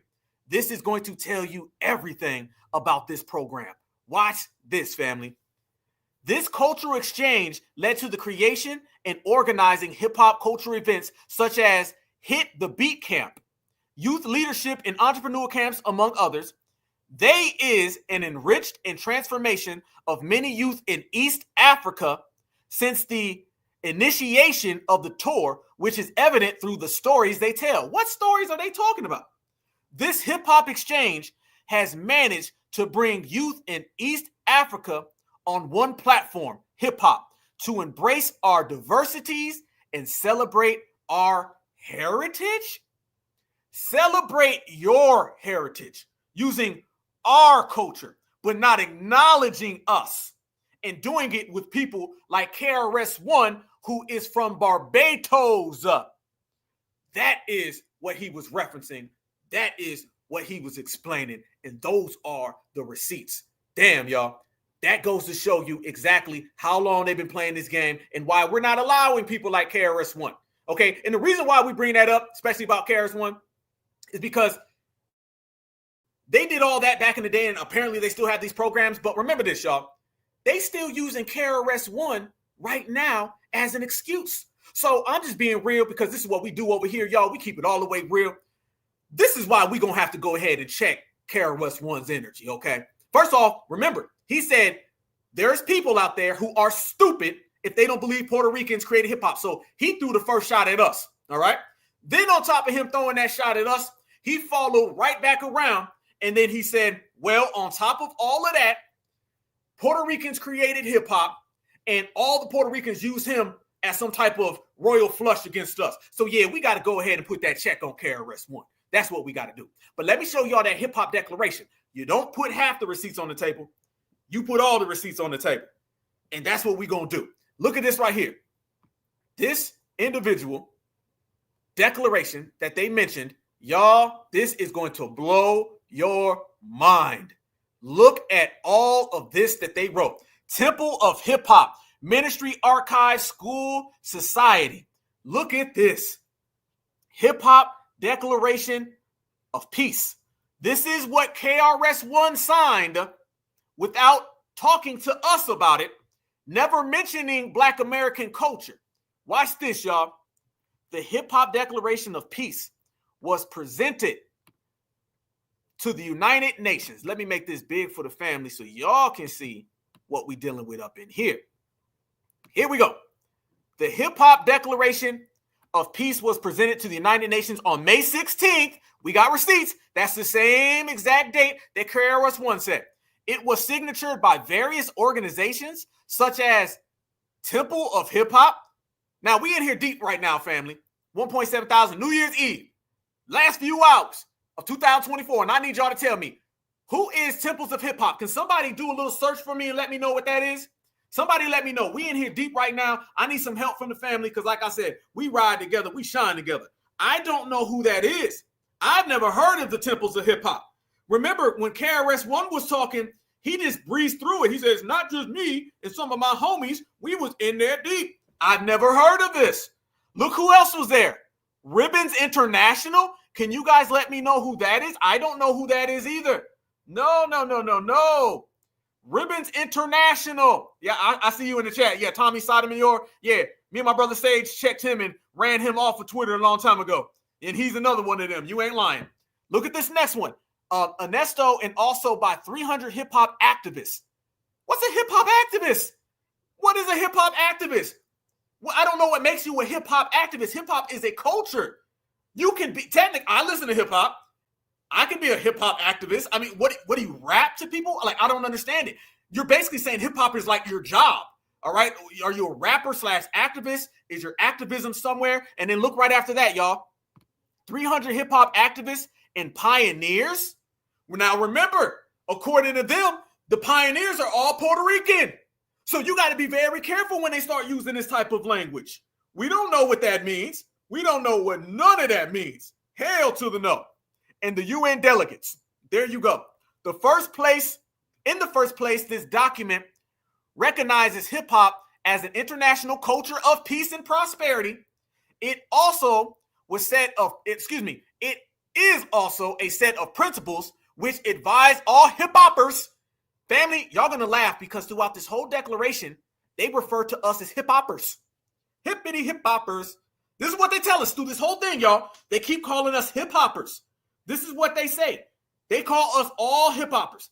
Yeah, we say lawsuits like Drake, KRS-One. You ain't lying. Never trust these people in hip hop who start doing declarations and lawsuits because you know it's some funny style stuff. But they call us that, which advise all hip hoppers on how to sustain the peaceful character of hip hop culture with a K and to form worldwide peace.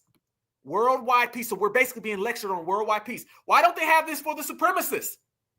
How come you don't have this for the supremacists? How come hip hop is the only one making declarations of peace, which basically means we handing everything away? How come you don't have this same issue with any other people? I don't hear Garth Brooks going there and doing this when he comes from the most violent society in America. Oh, the temple was created in 1996. Okay. See, I love this chat. Y'all own one. Why don't they have this with rock and roll? Why don't they have this with rock and roll? I mean, why don't you have any of these people? Why don't you see all them other completely violent art forms doing this? Additionally, this declaration is meant to show hip hop as a positive phenomenon. We don't need that. FBA do that. Why you need the United Nations for that? We don't need KRS-One in the temple. We don't need none of that. Which has nothing in common with the negative image of hip hop as something that corrupts young people and encourages them to break the law. Once again, that is foundational Black Americans out here, and they're trying to put that on us. This is a different game, y'all. This is a completely different game. But let's continue. Pop Master Fable, African Bambaataa. Ooh, y'all been knowing about African Bambaataa. Ralph McDaniels and Harry Allen were some of the people who had their share in creating the declaration. Please, right now, can somebody find me who is Ralph McDaniels? I don't know who that is. I'm going to keep it above. And I don't know who Harry Allen is. If y'all could find that for me, and maybe if y'all can, send that to me on Twitter. I don't know if everybody's on Twitter or not. But if you can send that to me so I can post that so the family can get the names and the dates and the faces. Because trust me, y'all, these people going to spin the block. And you're going to start seeing these people come around again. Remember, they make up pioneers and they make up leaders. Everybody talking about FBA's leaders. Who are the leaders of these damn hip-hop declarations? Who are the leaders of these hip-hop organizations? FBA is a lineage. We don't have a leader. But apparently all these people have leaders left and right. And then it goes further, y'all. Hip-hop Declaration of Peace.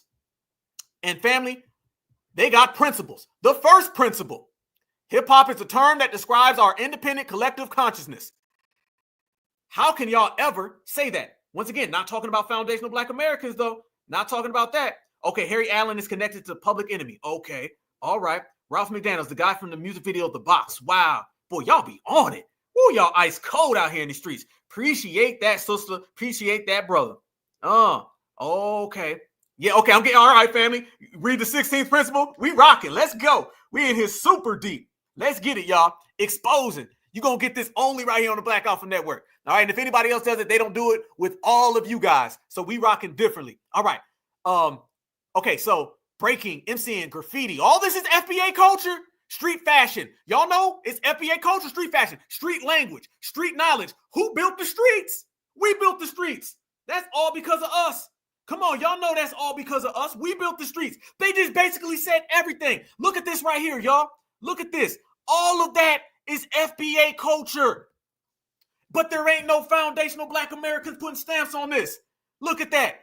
Wherever and whenever these and future elements and expressions of hip-hop culture manifest, is the Hip-Hop Declaration of Peace shall advise the use and interpretation of such elements expressive in lifestyle. Again, we're reading this whole documentation. We're reading this whole script. We're seeing all the names and dates and the people associated with it. This is over 20 years old, you guys.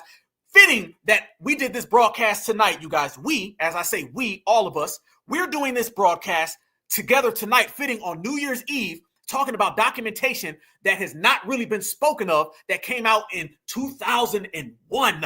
So we're out here showing you, if you do something about FBA, we don't mind going back in the past and regulating you. Hell no. Okay, second principle. Hip-hop culture respects dignity and sanctity in life without discrimination or prejudice. Without discrimination and prejudice. But Fat Joe was just running around here calling us the N-word.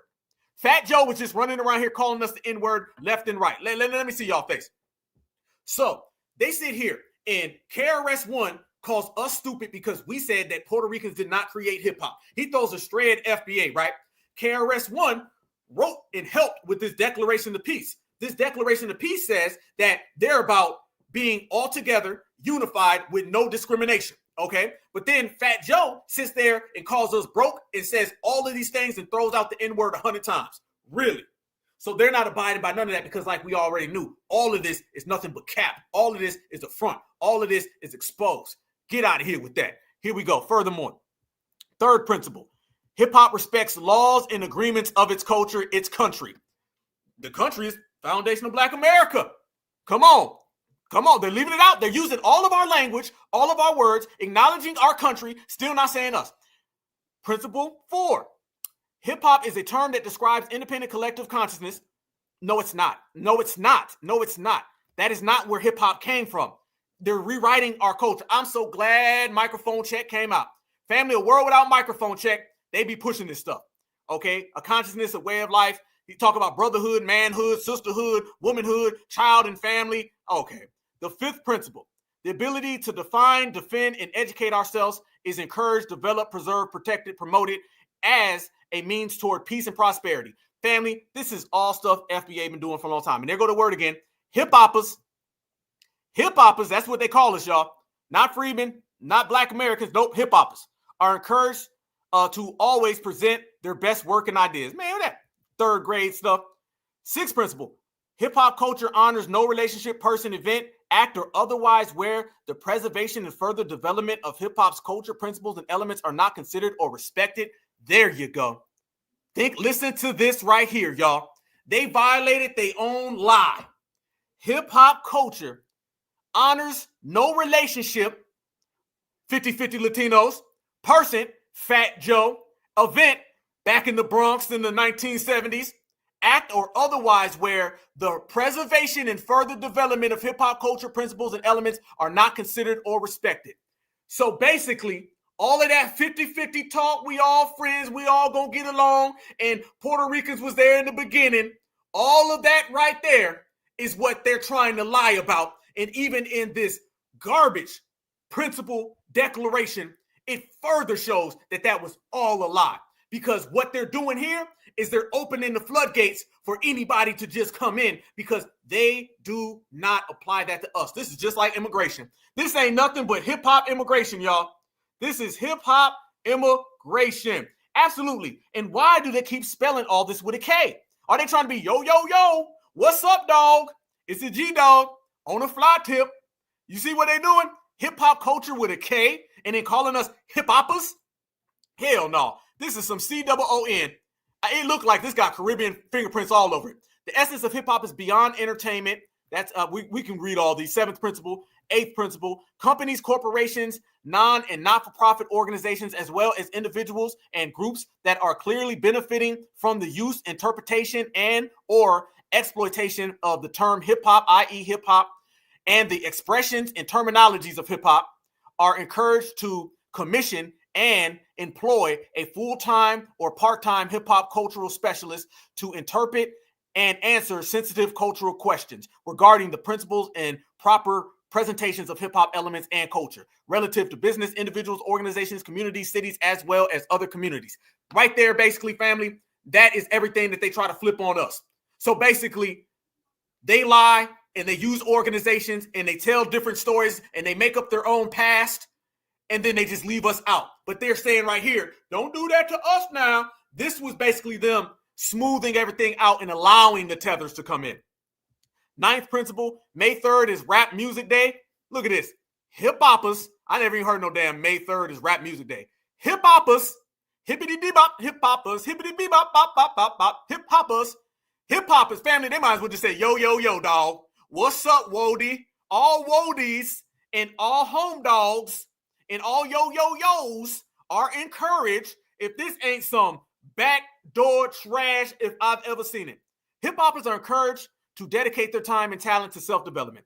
10th principle, hip-hoppers, again, are encouraged to build meaningful, lasting relationships. Man, what? This is some third grade.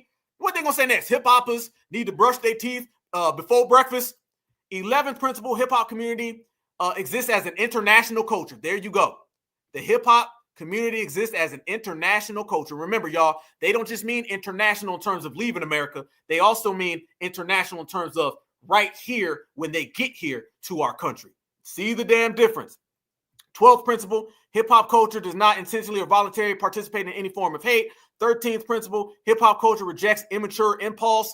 14th principle, hip-hoppers are encouraged to eliminate poverty. 15th principle, hip-hoppers respect and learn from the ways of nature.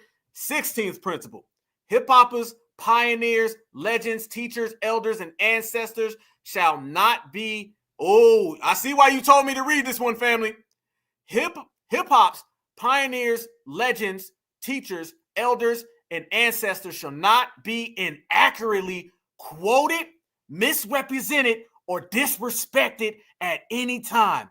No one should profess to be a hip-hop pioneer or legend unless they can prove with facts or with witnesses their credibility and contributions to hip-hop culture.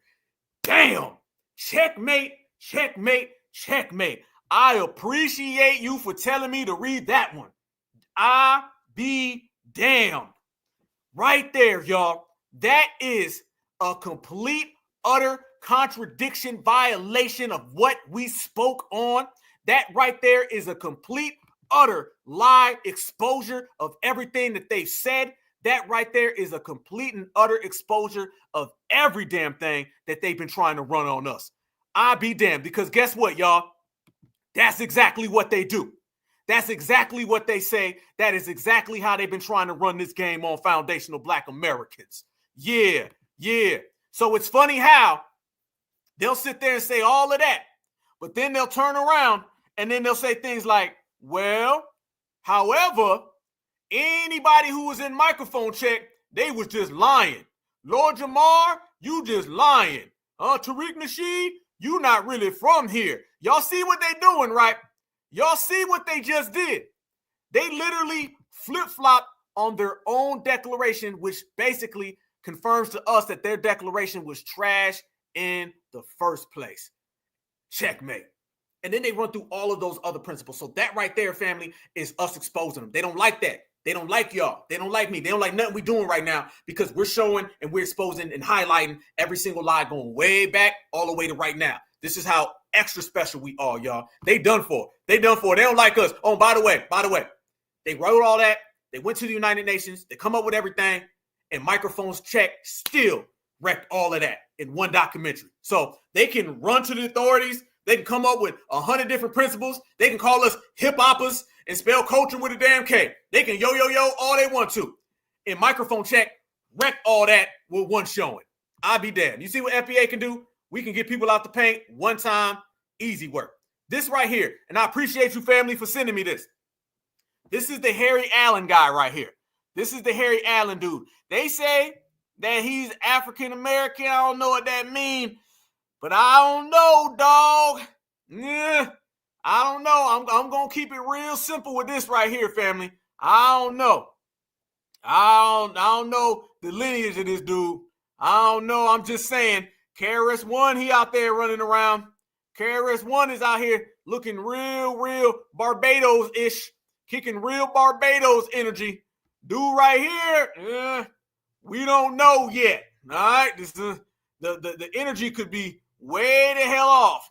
Way the hell off. This man could be from any damn where. You never know. I don't know dude lineage, but it looked real funny in the light right now. Looking real. Yeah, that hairline.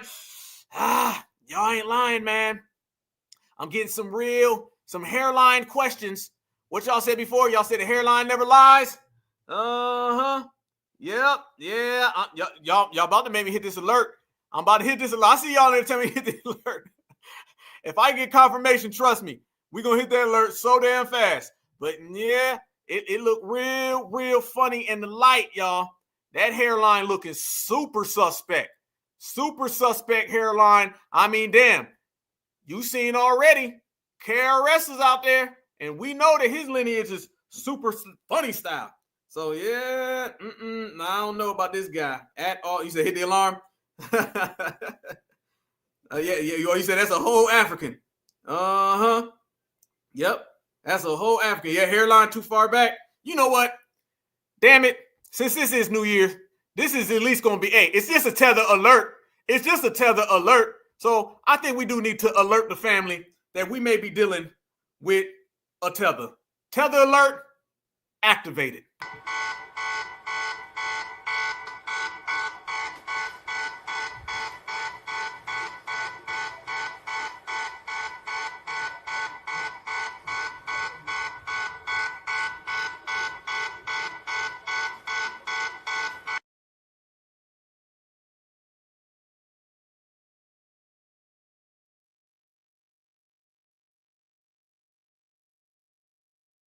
I'll be damned. And here goes the other guy right here. Now, I am familiar with him. Yes, I remember this guy. Okay, Ralph McDaniels hosted Video Music Box, which featured music and rap and all that. Okay, so this is what boy, y'all in the chat rolling. That damn tether alert don't be playing. We made that tether alert and we put in work. You know what I'm saying? That's what it is. That's what it is. That's what it is. Yes, indeed.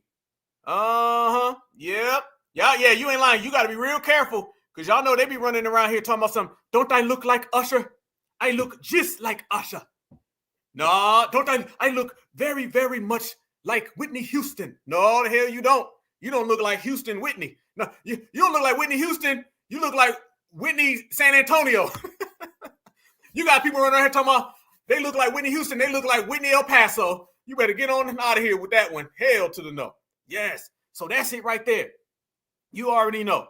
Yeah, we say it's 10 o'clock. Do you know who this tether is? You ain't lying. You ain't lying. So these are the people that was running around here, y'all, trying to steal hip hop, trying to run them games, disrespecting the lineage, heritage, and culture. KRS, we see you. Fat Joe's in hiding. You won't see Fat Joe until 2030. Who knows? Who gives a damn? See, that's the thing, family. We don't care. FBA don't care because FBA runs everything. They watching us. That's why we said right here, and we making it clear, it's all eyes on FBA. It's all eyes on us. We are the talk of the world right now. Talk of the world. Everybody's saying something about us. They can't move. They can't shake without foundational Black Americans in their way. So this is what they've been trying to do. This is what they've been trying to speak. And they can't ever get us out the paint because we run it all. But you know what? Since we are here talking about running it all, just because, y'all, how about another tether alert?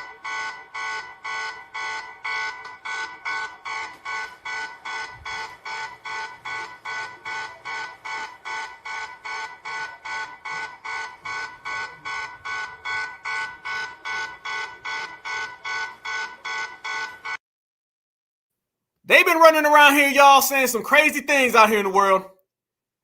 And when the tether talks, let them talk.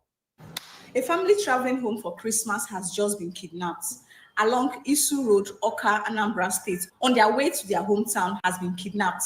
If you see this vehicle, if you know this vehicle, if you can identify this vehicle, this Lexus 350 Jeep, please, I am just here to inform you that they left the car on the road. They left the car on the road. The family members have been kidnapped. Everybody in the car has been kidnapped. No trace whatsoever. It happened just right now, like right now. Please report for awareness. And if you know these family members, if you find this vehicle, please call their family members to let them know that the family has just been kidnapped. It happened right now. Please stay safe. You're traveling. A family traveling home for Christmas. A family traveling home for Christmas was kidnapped over in Africa. If I'm not mistaken, family, that might have been one of them black folks to go over there. That's what I'm hearing. I'm hearing that they left, which is probably her car. You said what she's saying? they need some subtitles, don't they? But family, no. There's more. We might break the Tether alert record. We might break the Tether alert record, y'all, because we got us another Tether alert.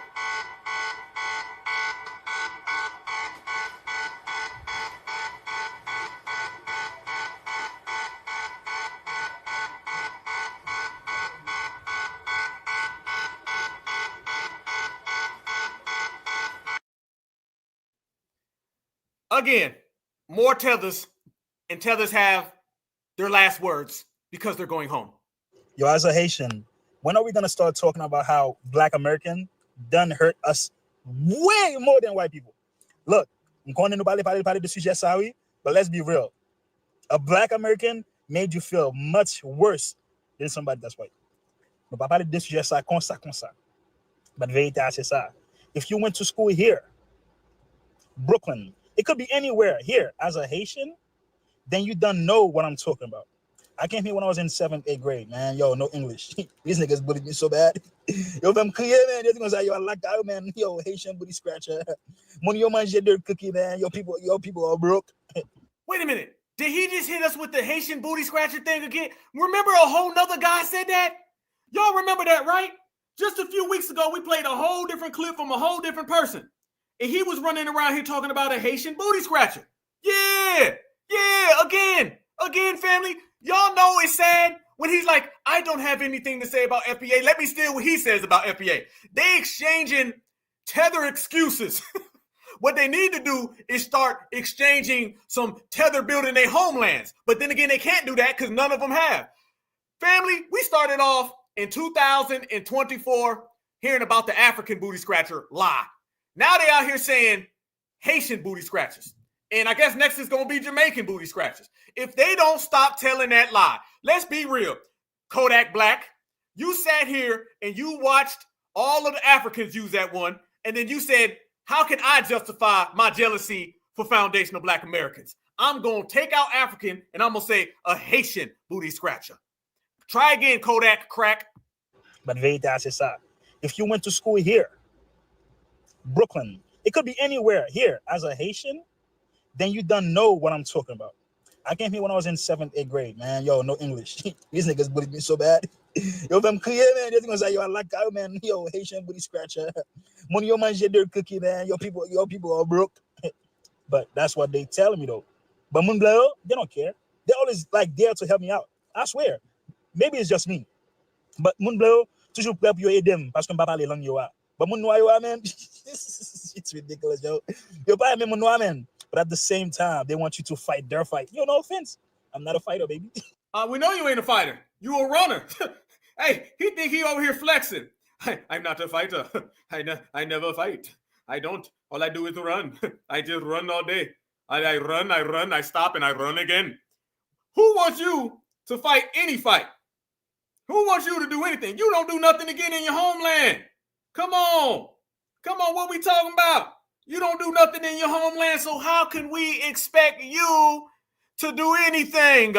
What we do expect you to do is continue to run your mouth until Tom Homan shows up, and then you got to go.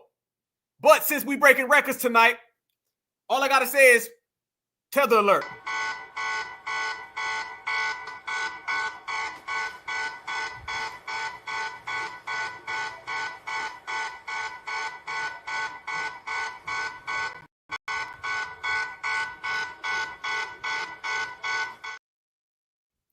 More from the world of the tethers and those who don't identify with being Black.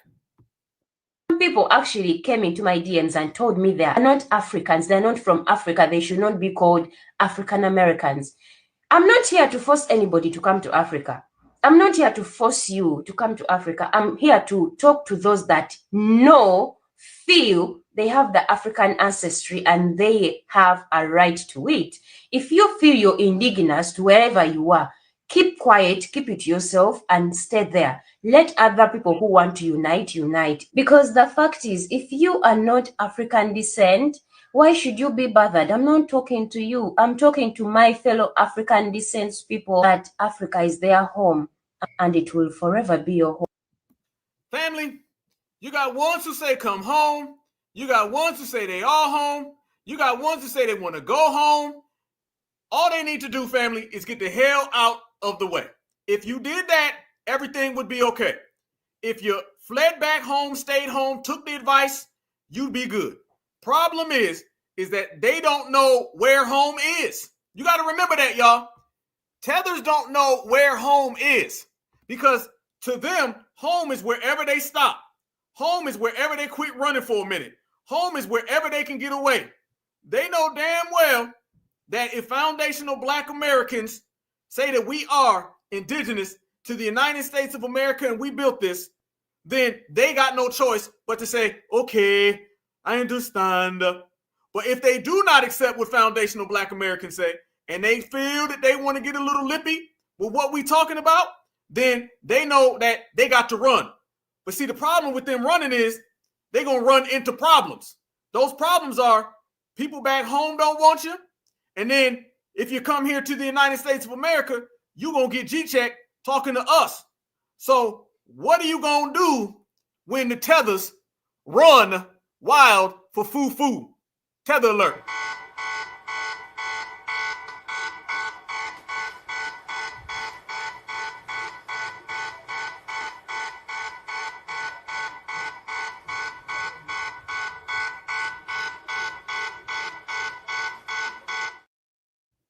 More problems on the tether home front.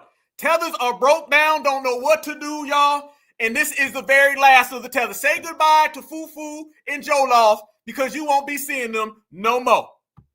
So the other day I was at a party and I was talking to this guy and I asked him if he was African American and he was like, yes. And I was like, oh, bet, like, where you from? Like, what's up? And he was like, well, my mom is from Bermuda and my dad's from Britain. And I said, oh, okay. So like, no, you're not like African American. Like, you know what I mean? And he was like, no, I am. And I was like, no, because that's not what that means. Like African American is an ethnicity. He's going to be like, oh, African American is not an ethnicity. I said, yeah, it is. You can like actually Google it. It is. And he was like, no, it's not. That's so stupid. And I was like, whoa, relax. I was like, it is an ethnicity. You can just literally Google it. You know what I mean? So then it starts in this back and forth where he's like, oh, well, where are you from? And I was like, here. And he's like, where are your parents from? I was like, here. Where are your grandparents from? Here. Where are your great grandparents from? Here. I was like, I haven't had this conversation since I was in Europe. I was like, that's so weird because my last name's Rogers and it comes from a South Carolina plantation. Been here since 1700. What's that mean? So then he was like, oh, like you're being really ignorant. What does it matter? It's all the same anyway. We're all Black. And I said, okay, so stop. Notice how when she's talking about being indigenous, the Africans flipped on her.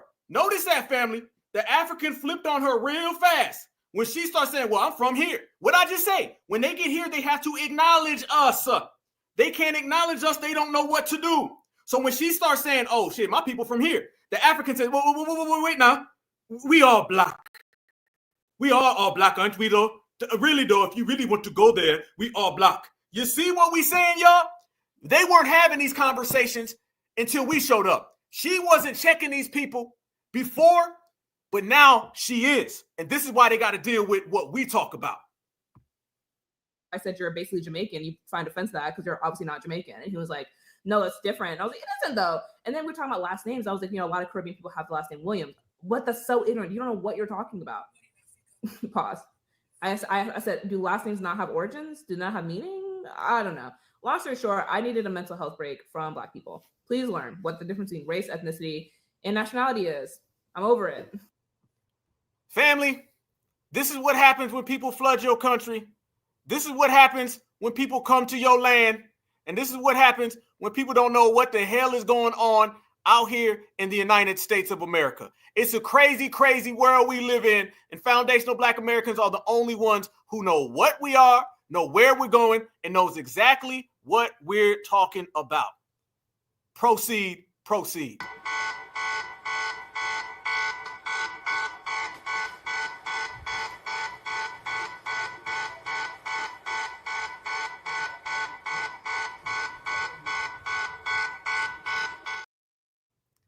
Boy, we breaking it down tonight. Hey, we gonna break the internet with all these damn tether alerts. We making history, family. Let's go. 2025. New Year's Eve, family. The same way 2024 going out, so is the tethers and all their problems. If you a full foundational Black American, go ahead and G-check them before they out the paint any damn way. Yes. You know, life in the United States as an African, it's not easy. As our friends back there in Africa, family members, a relative thing, the thing is easy. The thing immediately you get here, there is one tree at one corner waiting for you with money there just for you to pluck and start sending to them. No, they think that you're the goddess of money when you get here. Life here is so expensive, so hard. For example, somebody in Africa comes to you for help, like a friend. Yeah, literally, you're going to help the person the first time, the second time, but they take advantage of it, which is not right. Because you help somebody the first time, because you help somebody the second time, they'll be like, oh, she helped me the first time, she helped me the second time, I'm going to go to her for help. Like, they forget the fact that you also have responsibilities. Like, you have house bill, like the bills you have to pay, you have light bill, you have gas bill, you have phone bill, you have car bill, like everything. They forget the fact that you also work that money. Because you help somebody the first time, you help somebody the second time, they will be thinking, anytime I have a problem, I'll go to this person, I'll go to this person. No, please stop taking advantage. Life here is not easy. Like I said, people have phone bills, have light bills, they have gas bills, it's not easy. You see why their homelands have failed, y'all? This person is having a mental breakdown over bills. You're having a mental breakdown over standardized bills. So you see how they're always trying to find the easy way, the smooth way to get away? You notice that, y'all? Things that we just say, hey, you got to do it. Go get some money. Go get paid. Handle it. You see how we sit here, 10 toes down, loyal to the soil, get it out the mud. We don't run. We don't hide. We multiply. You see that? She right there. Look at her face. Look at her face. It is so hard here. You actually have to pay bills. You actually have to pay rent. This is what it is. First off, you got two problems. The first problem is what you thought was going to happen when you come to America. All right. The second problem is back in your homeland, y'all going to have to build, and it's going to be 100 times worse because your lineage don't stand on principle.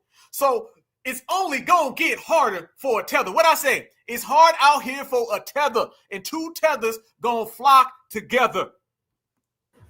You'll be like, I don't have money this time.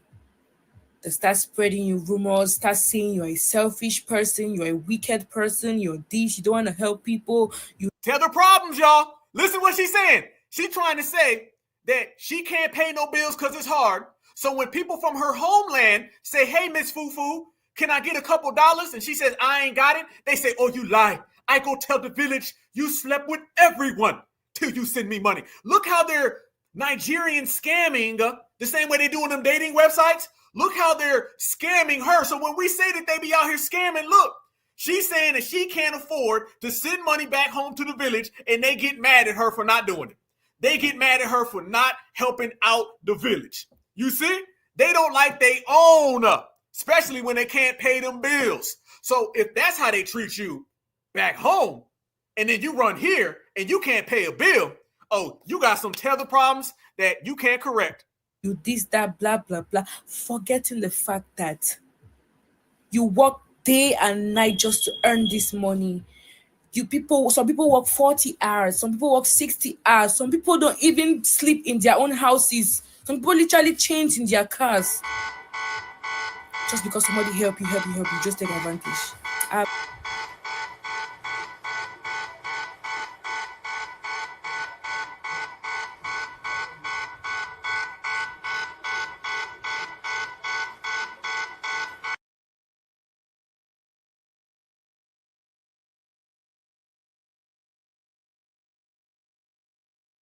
You know, you're a black man. Dark black man. I'm not really black. This is where we come from. This is who we are. I was always a Haitian. I was never a black. I was always a Haitian. A Jamaican was always a Jamaican. They were never a black Jamaican. You know, you're a black man. Dark black man. I'm not really black. What are you? I'm Honduran.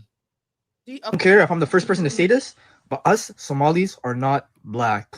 There's a difference between African and black. Let me ask you. I don't think there's anything else that I'm afraid to admit because I'm black or whatever, because I'm not going to lie, I've only been black for 5 years. I know that sounds crazy, but like I've been Nigerian my whole life. So like Dominicans are not black. are not Black. And no matter how much Black Americans cry about it, we are not Black. We will never be Black. Yes, I look Black, but we are not Black. And it is a reminder to Black Americans who are so pathetically forcing Dominicans to label themselves as Black. Will we keep telling them we have our own culture? We know Black papi. They still force it on us. So just a reminder, Dominicans are not Black.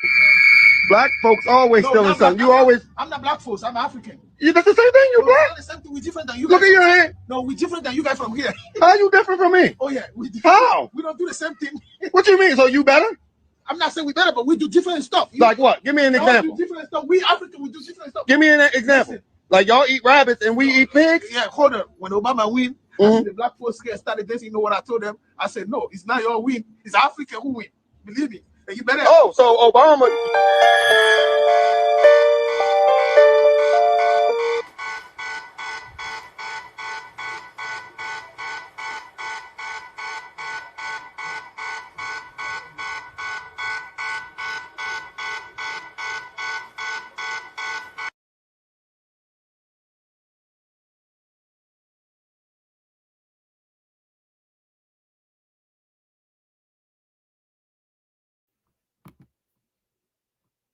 Austin City Councilwoman by the name of Tania Fernandez Anderson has been arrested by the FBI on corruption charges. What the do I have to do in this council in order to get respect as a Black woman? Among these charges, she's being accused of hiring her own family members to serve on her staff and giving them unjust raises in their salary, in addition to big bonuses in which they agreed to kick back those bonuses to her. Corruption charges. The U.S. Attorney's Office and FBI confirmed the arrest this morning. The federal indictment claims that Fernandez Anderson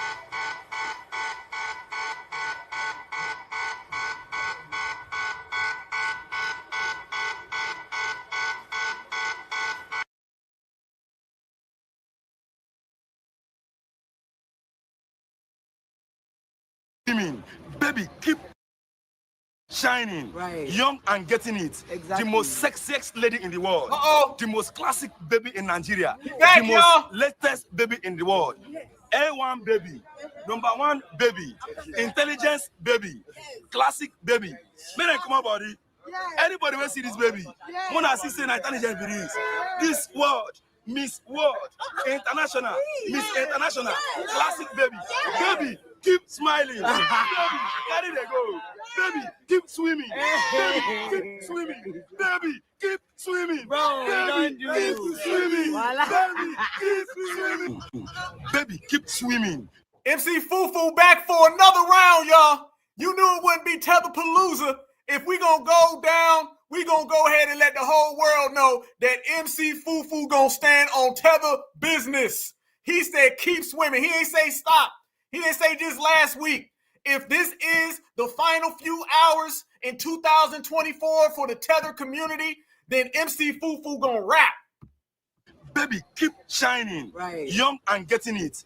The most sexiest lady in the world. The most classic baby in Nigeria. The most latest baby in the world. A1 baby, #1 baby, intelligence baby, classic baby. Men and come on, body. Anybody will see this baby. When I see intelligence babies, this world, Miss World, International, Miss International, classic baby. Baby, keep smiling. Baby, carry the go. Baby, keep swimming. Baby, keep swimming. Baby, keep swimming. Baby, keep swimming. Baby, keep swimming. Baby, keep swimming. Baby, keep shining. Young and getting it. The most sexiest lady in the world. The most classic baby in Nigeria. The most latest baby in the world. A1 baby, #1 baby, intelligence baby, classic baby.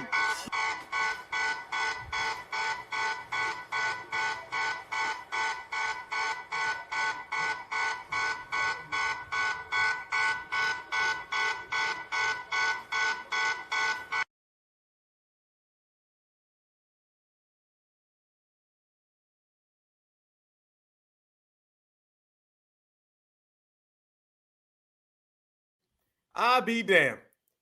I be damned. I be damned. I be damned. If we ain't broke all the damn Tether laws tonight, It's been Bushmeat Box. If we ain't broke every single tether law possible, y'all, they tethers is out here. They say they got a few hours left.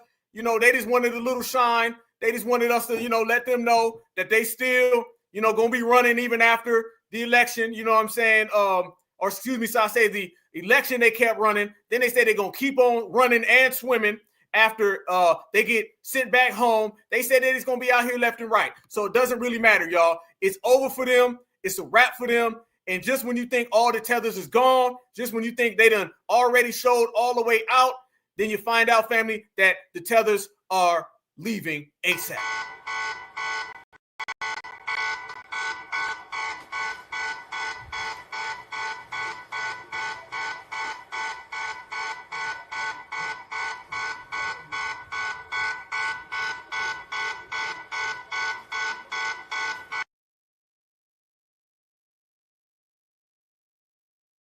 African Americans are telling me in my comments, African Americans are telling me in my comments, because I'm not from here, I don't have the right to speak about them. I've heard too many times that African Americans believe that we Africans look down upon them when we come to this country and we think we're better than them. It's false. When we were young in Africa, we worshiped African Americans. Yes. We changed our names to African Americans. My friends in school were called Jim Brown, Black Moses. I was called Superfly. Okay. Yes. Go King. Blacks in Africa, the barbershop, we go to barbershop until blacks started wearing Afro, and we stopped and we started wearing Afro. Really? We blacks hated our own fabric, the dashiki, until African Americans made it popular in the 70s, and we all started wearing it back.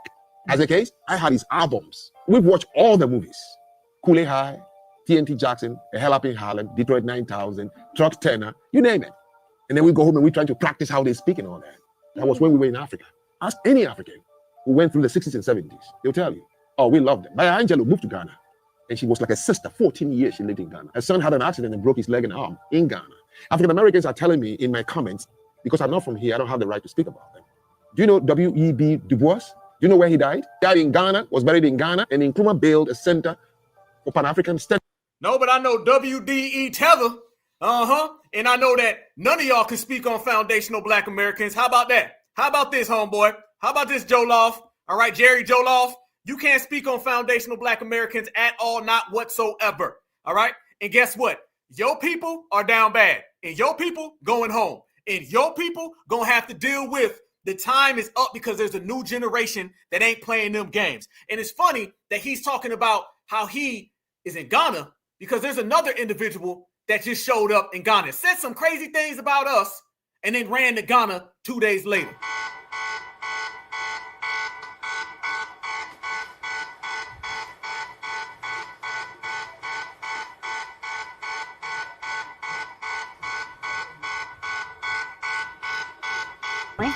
And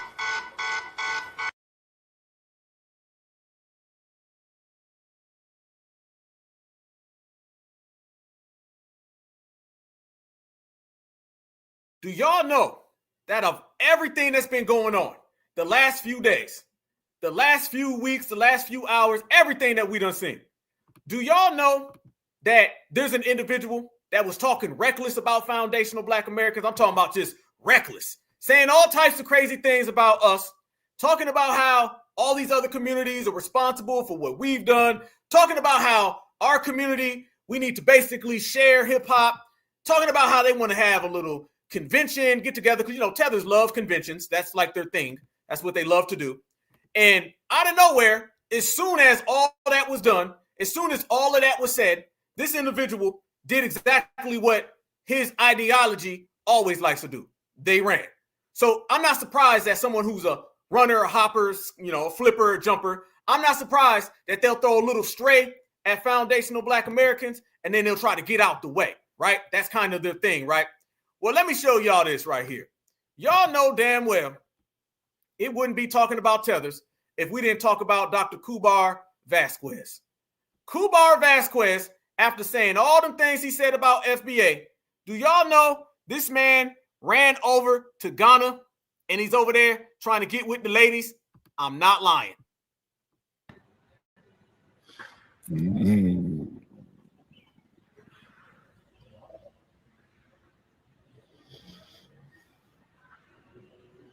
I love you too, my beautiful African queens. I love you too, my beautiful African queens. I love you too, my beautiful African queens. Have a happy, prosperous, divine, spiritual, abundant, and blessed revolutionary Pan-Africanist New Year, all the way from Accra, Ghana. Happy New Year to my European Africans. Stop. Stop, stop, stop. Did this man literally on Thursday, he was saying that he wanted to have a Tether hip-hop summit, and he was saying that hip-hop perhaps could be 50-50. He said that hip-hop needs to have a pioneer town hall discussion, and then he left and ran right over to Ghana. And then when he's in Ghana, look at his face. Boy, he over there happy. Look at him. Look at him. Peace to all of my African queens. Peace to all the African women of the world. Did the man not just run over to Africa, y'all? Did he not throw a stray at hip-hop, inserted himself in a discussion that doesn't even need to be had? And then next thing you know, he turns around and runs over to Africa and celebrates New Year's in Ghana. Then what was you talking about FBA for? Why was you talking about certified foundational Black Americans, skipping over microphone check and all the regulating we did? Let's be honest, 100%. You threw Fat Joe and all of the liars a little lifeline. You ran interference for them. You protected them. And then you got out of Dodge. You see what we talking about, right? Y'all see what we saying? This is why we were G-checking and regulating. That's why we completely wrecked him on the last episode, because we knew what you was doing, bro. We knew what you was doing. What you did, you came out, you disrespected foundational Black Americans. You try to basically create this image that it was 50-50. You try to get rid of the effect of microphone check because you're still jealous at Tariq. You're still upset with the lineage, heritage, and culture, ruining your scam Africanism.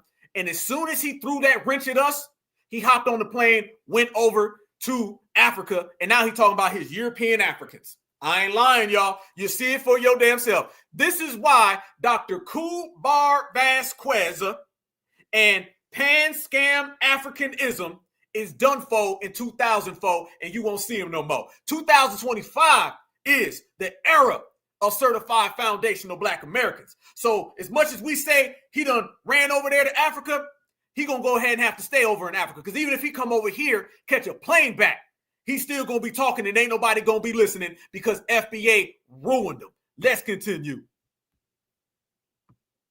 Happy New Year to my Australian Africans. Happy New Year to my South Pacific Africans. Happy New Year to my South American Africans. Happy New Year to my Canadian Africans. Happy New Year to my Central American Africans. Happy New Year to my Caribbean Africans. Happy New Year to my Texas Africans, my California Africans, my Jersey and New York Africans. Stop. Y'all, he talking to y'all? Do we got Jersey in here? Do we got Carolina in here? Did he just sit there and say, Happy New Year? He said everybody else by continent. Y'all notice when he got to us, he started talking about the states. He said, you a Carolina African. What the hell is that? He just said that you a New Jersey African. Do we got any New Jersey Africans in here? Are there any foundational Jersey Africans? I don't know what that is. Hell no. The man said, shout out to all of my Carolina Africans over there in Ghana is where he's sitting. And notice, y'all, he ain't asking for no donations over there. How come you ain't asking for no donations and you over there in Ghana? Huh? Let's talk that talk. How come? You see what we talking about? You see what we saying? Shout out to my brother Sage. Happy New Year, bruh. You see what we saying? The man is loony. Africans, Happy New Year to my Central American Africans. Happy New Year to my Caribbean Africans. Happy New Year to my Texas Africans, to my California Africans, my Jersey and New York Africans, my Georgia, Carolina. He done threw my state in there. Ain't no Jersey Africans and damn sure ain't no Georgia Africans. Florida Africans, my Wisconsin, Illinois, Michigan, Nebraska, Missouri Africans. Peace and Pan-Africanism to my Massachusetts, Vermont, Connecticut, New Hampshire Africans, my Delaware, Pennsylvania, Kentucky Africans, my Mississippi, Alabama, Texas, Arkansas, Arizona. Has he said your state yet, family? Has he said your state? You see what scam African is, y'all. You see how they living in delusion. Africans, peace and Pan-Africanism to my Cape Coast Ghana Africans, peace and Pan-Africanism to my Elmina Ghana Africans, peace and Pan-Africanism to my Western region Ghanaian Africans, and peace and prosperity to your pan pizza Africans. Kubar. Easy, easy, easy. Ain't nobody paying no attention to dude. Ain't nobody paying attention. You got to understand, nobody's running around here saying that but him. Nobody's running around here talking that but him. Nobody believes him but him. And that is a sad thing when you're talking and don't nobody believe you. That's a very, very sad thing. But let me tell you something. He been having a real gang of suspicious, funny style behavior. Yeah, he looked extra happy over there too. Because a lot of people feel, you know what I'm saying, based on a lot of things, that he has been out here scheming and scamming and ain't really been building nothing and ain't really been putting in no work. Seems like every time I see him, he's taking pictures with people. He's talking about women and he's taking pictures with Sukiana, all these type of things out there. But let me show y'all this. I'm just saying, don't harm the messenger. He posted this right here. This is an email that we have that we putting up on the main screen. And this is what he said in this email. This is Dr. Kubar. This is what he said. Somebody wrote and said, I am Ghanaian and a German woman. Whoa. Let me ask y'all this question before I proceed. What do y'all consider a German and Ghanaian woman? I'm asking y'all right now. I'm going to play the whole rest of this, but I'm going to ask y'all, if you met a woman that was Ghanaian and German, and to be honest with you, 9 times out of 10, if you are Ghanaian and German, you probably have a German mother and your father is an African. What would y'all consider that? That's the question. Yeah, shout out to the 912 all day, every day. Okay, that's the family saying twerking Africans. A double tether. Okay, let's see. Pan-African soup. Dr. Umar says, good Garvey Day, my beautiful African queen. If you identify full-time as an African woman seeking no social, political distinction nor privilege on account of your Caucasian percentage, then I embrace you the same as all my other beautiful Black sisters throughout the world. I'm sorry, I don't. I'm sorry. You come and tell me that you are half Ghanaian and a German mama.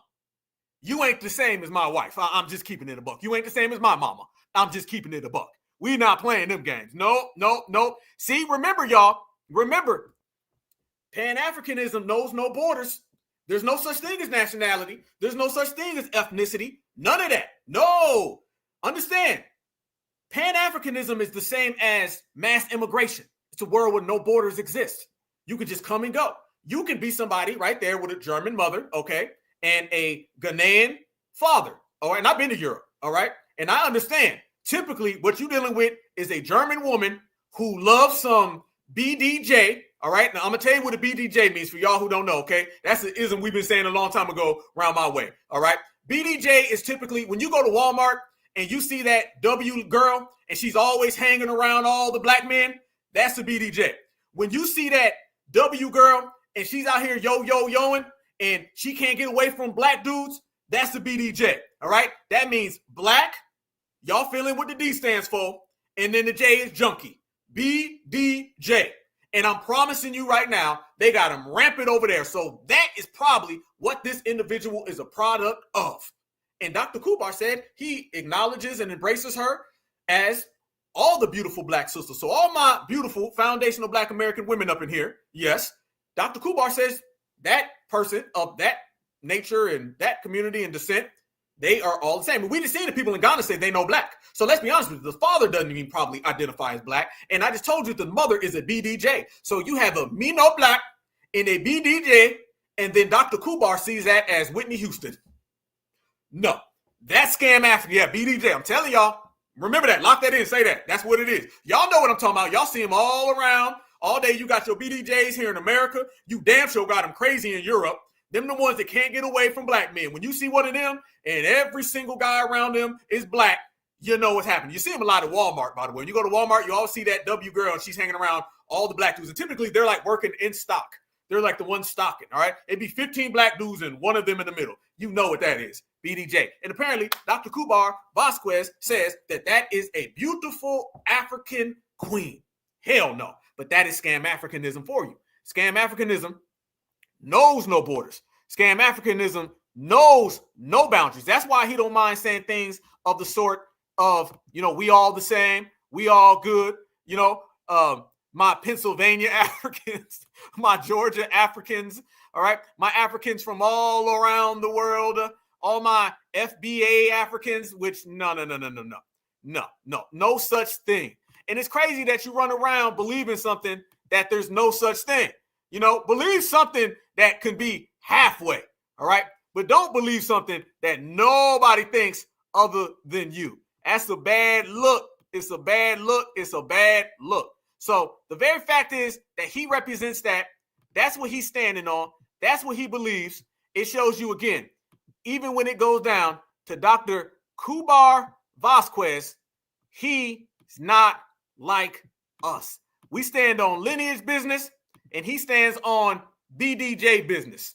And there's a big difference between the two of them. Holler back all the way across the damn board. Because remember, y'all, Dr. Kubar been out here Dr. Kubar.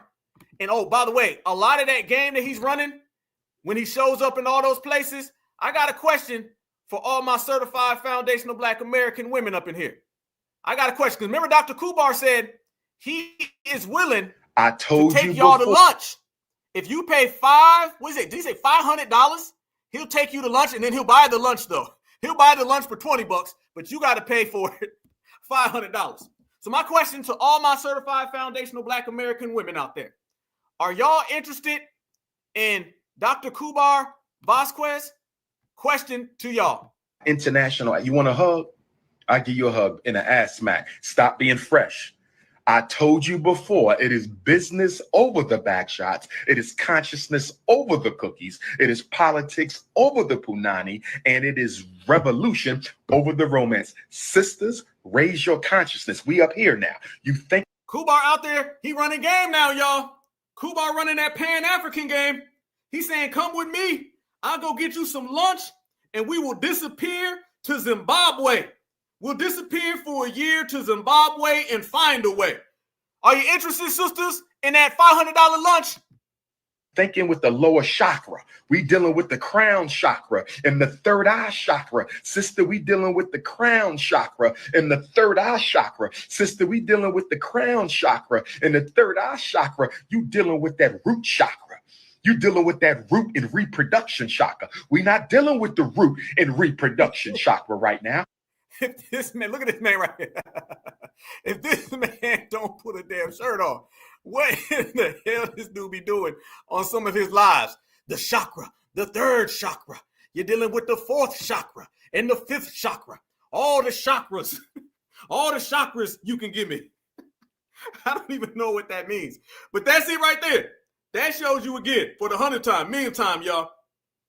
These people been out here literally operating in a completely different world, a world in which we ain't going for. So that's Dr. Kubar, and foundational Black Americans have clearly declared this is our world. When I say our world, if you want to scam, you can scam all you want to. You just gonna have to do it over there because you can't come over here, because over here, this is strictly, solely, and only for the certifieds. Certified Black Society, certified BLACK. We are dominating unlike ever before. We are regulating unlike ever before, and we're making a change unlike ever before. This is something that the world just can't handle, and they can't get used to. They're used to a time and a stage and an era where they could say whatever they wanted to say to us. In a lot of cases, y'all, they can do whatever they wanted to do to us. Imagine things changing on you so fast that you can't do any of that anymore. Imagine things changing on you so fast that you have to accept the change that you didn't want. We have dried up everybody's pockets, okay? All right? People were out here making a lot of money disrespecting the lineage, heritage, and culture. Now, them same people that were making all that money disrespecting the lineage, heritage, and culture, them people can no longer disrespect us because they are going broke. Dr. Kubar, Pan-Africanism and Scam Africanism, I'm here to tell you, you have officially, solely been deleted, erased, and canceled.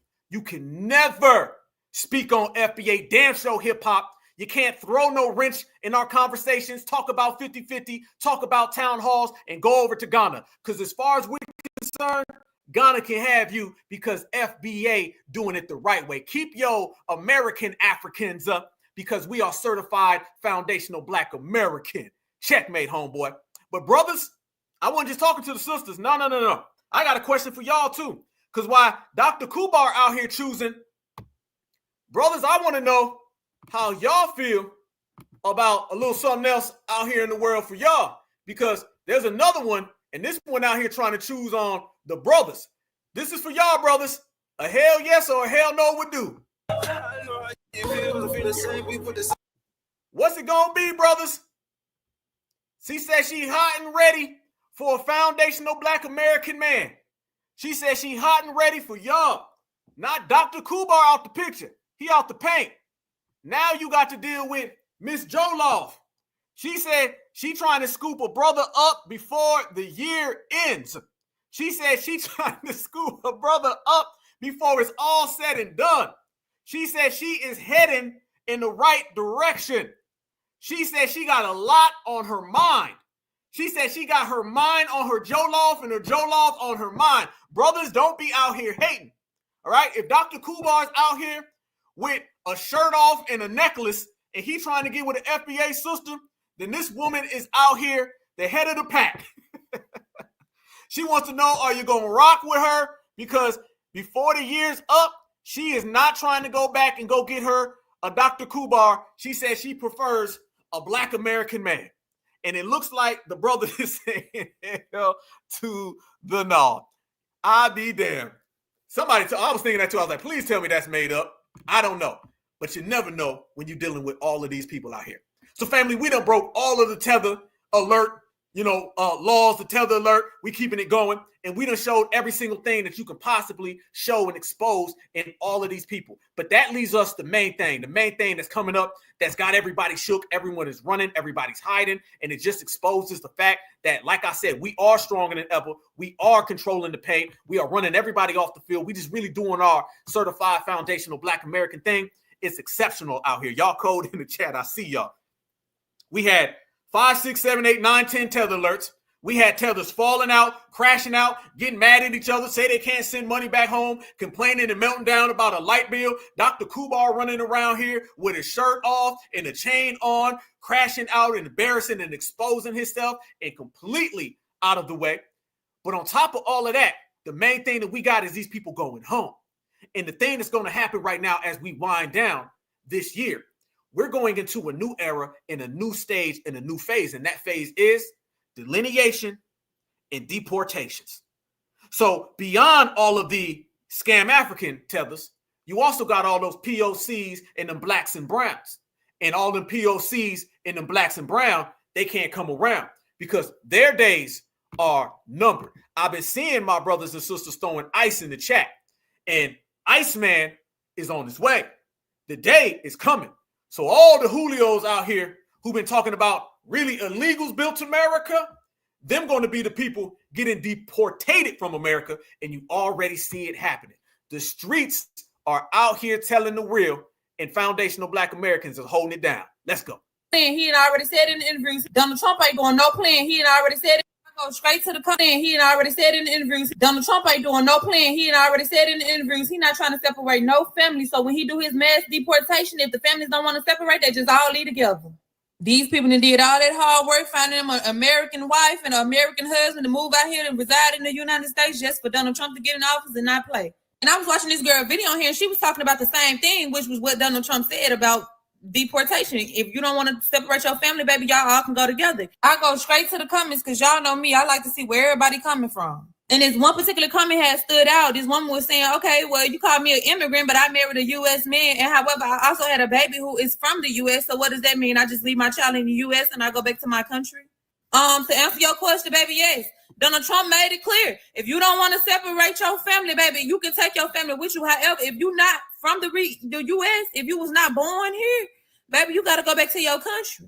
He said he do not want to separate families. Okay, so you know when he do his mass deportation and the families don't want to separate, they just all leave together. That's what that man said in the interview.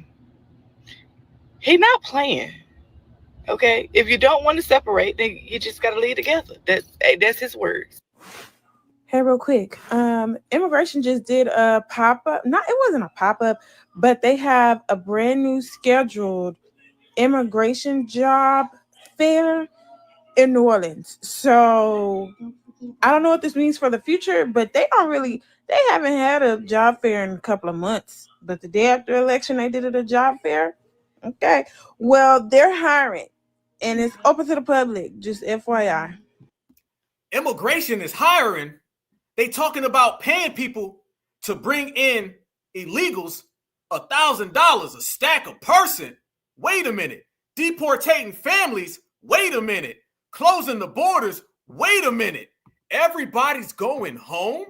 So as we bringing in the new year, everyone else is bringing in their homelands back to them. Oh man, this is a beautiful day. FBA has been dominating. FBA has been winning. FBA is in full control of everything. They get mad when we say that, but apparently that's what it is. And y'all, we know that deportations on the low have already started. Yeah, a lot of these people are already going home. Y'all remember during the election, there was all this talk about the Venezuelan gangs, and the Democrats are basically trying to tell everybody that there was no problem, nothing was going on. And now we've been seeing that no, those gangs out there, they're real, and they are going to get deported. That's what's been happening. By the way, somebody in the chat, much respect, somebody in the chat said that the Harry Allen dude was a tether. If you're still in there, let me know. I'm going to post that. You said that you got it on good authority. But this is what we do. We break news together, right? Yeah, second job. You ain't lying. You ain't lying. You ain't lying. Sign me up. I'm telling you right now, I'll be the best immigration officer you ever had. I'll be in there saying, how long you been here? When you leaving? When I say so, bye. They sign me up. Black Alpha for Borders are, Black Alpha for head of immigration, Homeland Security. We have changed this whole damn country. We work side by side with the Tom Homan administration. Side hustle, you ain't lying. That's what I'm talking about. That's what I'm saying. Side hustle. You cannot hustle a hustler because FBA, we invented the hustle. That's all because of us. Anybody who know how to get it. We got terms for it. Get it out the mud. Translation, hustlers. All right? On the come up. Translation, hustlers. These people don't know how to hustle. They don't know how to grind. They don't know how to shine. That's why they falling out. That's why their homelands are in ruins. That's why they trash. Because everything they thought that they could do, they found out the hard way. When you come to America, you got to play by FBA rules. And FBA rules are, you're going to get it out the mud, you're going to get it on your own, and no matter what happens, you're going to get paid. They don't have that mentality because the F in FLIR stands for failure. And foundational Black Americans are winners. So you see the difference between a failure and winners. We right here home, and they got to go. What I told y'all before. There's a difference between having to swim home, having to fly home, and having to crawl home, opposed to us. We can go anywhere, and we can just walk home. Big difference. But they already rounding them up. Fam, they rounding them up right now as we speak. Watch this.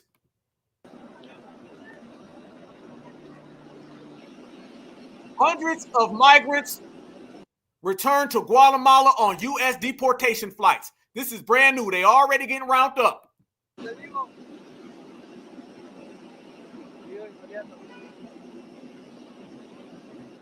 ustedes arribando al centro de personas retornadas del Instituto Guatemalteco de Migración. Hoy es 27 de diciembre, son las 12:45 del mediodía.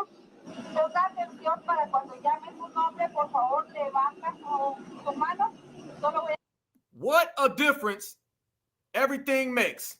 Because if y'all remember, they were running around here literally trying to get us to bring and welcome these people into the country. Now what you're seeing is these people are being kicked out of the country. That's a damn shame. I'm telling you right now, enjoy it, enjoy it, enjoy it, because things are changing every single day. They are already instituting mass deportations. Trump said he's going to carry out the biggest mass deportation in American history. Trump is not even president yet, and they're already carrying it out. So as he carries it out, I don't care about anything that goes on other than sending folks home.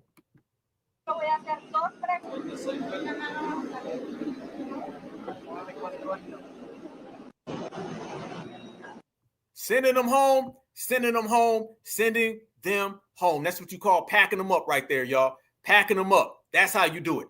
And when they was running around here trying to stop us from sitting on that couch, that's what they were afraid of. They were afraid of us really out here building and making things happen. Therefore, they wouldn't have to deal with this. All right. That's what. But, you know, it wouldn't be a proper etiquette if we didn't talk about Tom Homan, because Tom Homan's been having a lot of words for what's going on out there in Chicago. You know what I'm saying? And a lot of people out there, but he getting even more bold.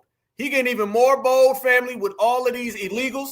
And he's been telling them what he's going to do and how he's going to do it.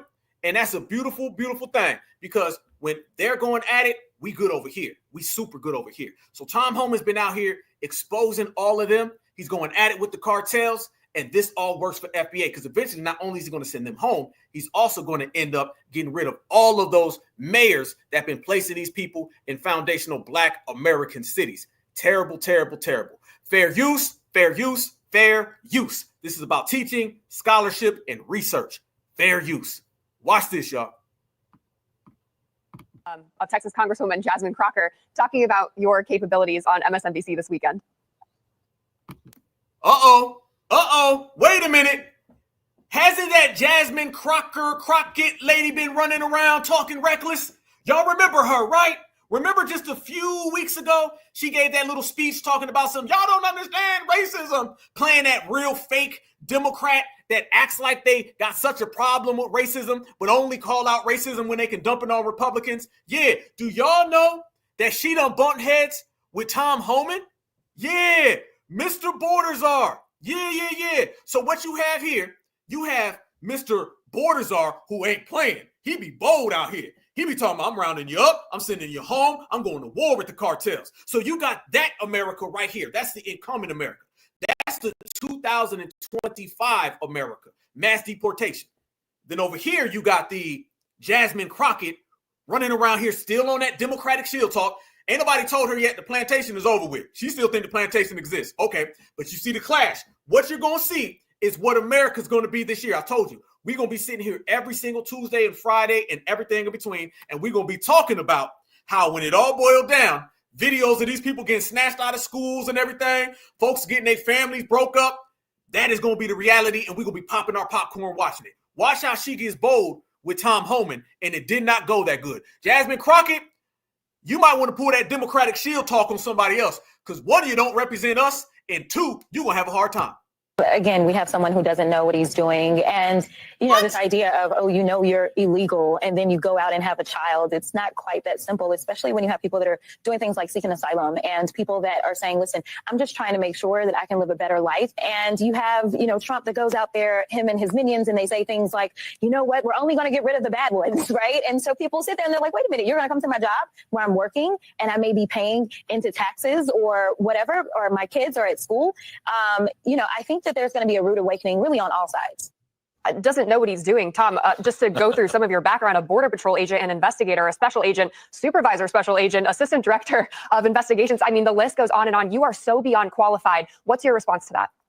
Well, look, I forgot more about this issue than you ever know. I mean, for God's sakes, I've been doing it 34 years, but look, there has been a rude awakening everywhere. Look, I forgot more about this issue than you ever know. I mean, for God's sakes, I've been doing it 34 years, but look, there has been a rude awakening. Every awakening was in November at the election.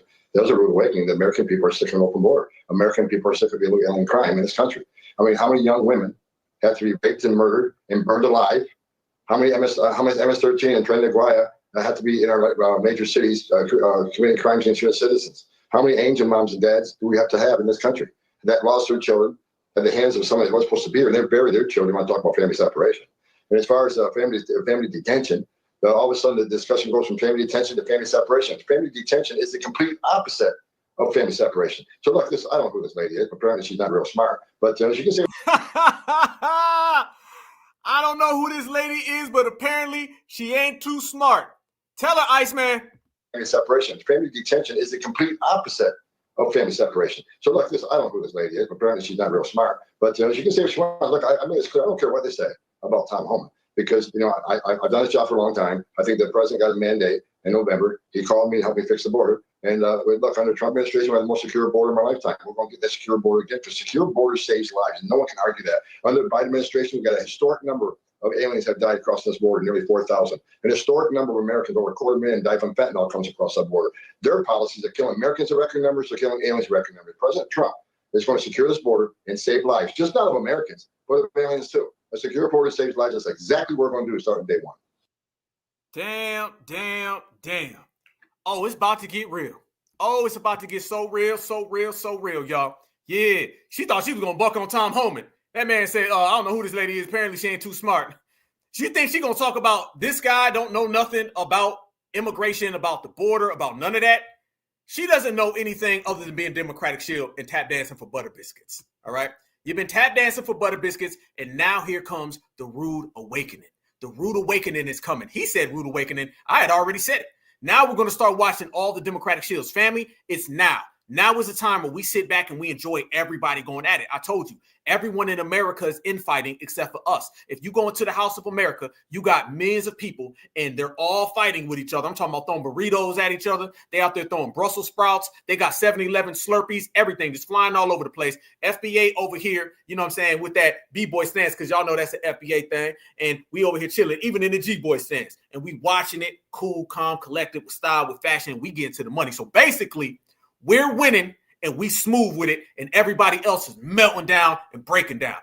Did y'all see all the stuff going on with Elon Musk? We did a space, me and my brother Marcel. We posted it yesterday. Real good space, real informational. Everybody's seeing right now that you got the dominant society versus all of their tethers, all right? Because they got their tethers as well. You're going to deal with high-skilled immigration and low immigration. But what ended up happening is you got something I call tether privilege. A lot of these tethers been running around here talking real reckless. Y'all got the popcorn in the chat. You ain't never told a lie. Ever told a lie. Shout out Certified Salute Star. Much respect, family.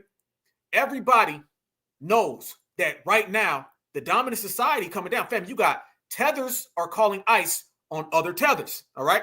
Illegals are calling ICE on other illegals. They're out here calling ICE on their grandmothers. This is what it is. We talk about these people don't have our culture.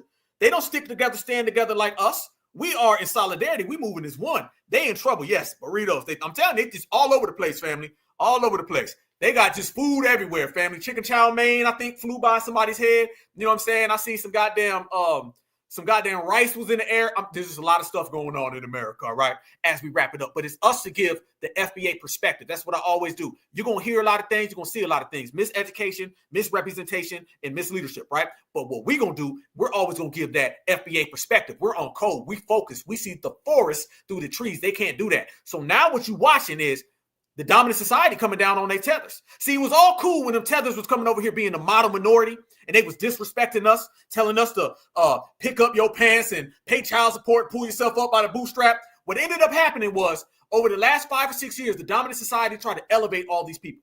Now, all those people that they've been trying to elevate start talking back to them. They've been biting the dominant society hand that feeds them.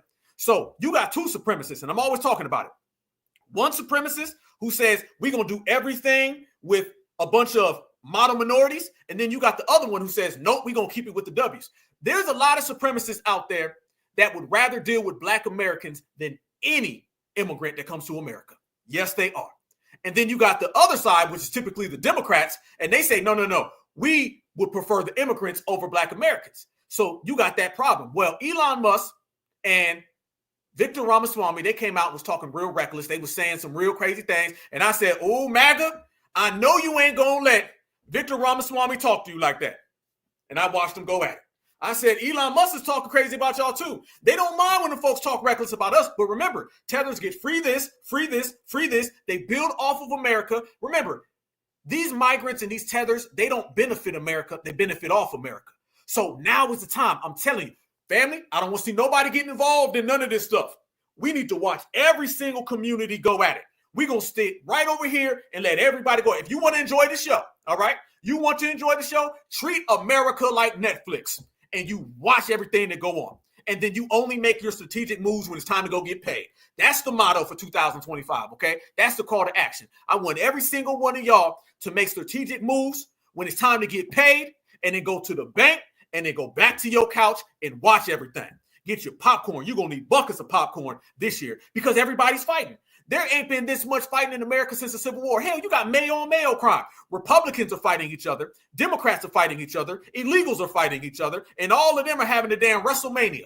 And foundational Black Americans are sitting here right here on the couch. The way we won the election, sitting on the couch, and the way we're going to win everything socially is by sitting on the couch and enjoying it. We only handle and we only care about FBA business. Everything else falls to the wayside. So that ended up happening, and they started getting tether privilege. And they start talking to Maga, and I was in here flipping pancakes all week, y'all. Flipping pancakes. I was saying, I know, Brad, you ain't going to let Habib talk to you like that. You out your mind. And then I went over there and I said, Karen and Ken, I hope you know Mr. Julio don't like you. And they was getting mad. They were like, how dare they come over here to the damn country? I'd rather deal with a damn Black American.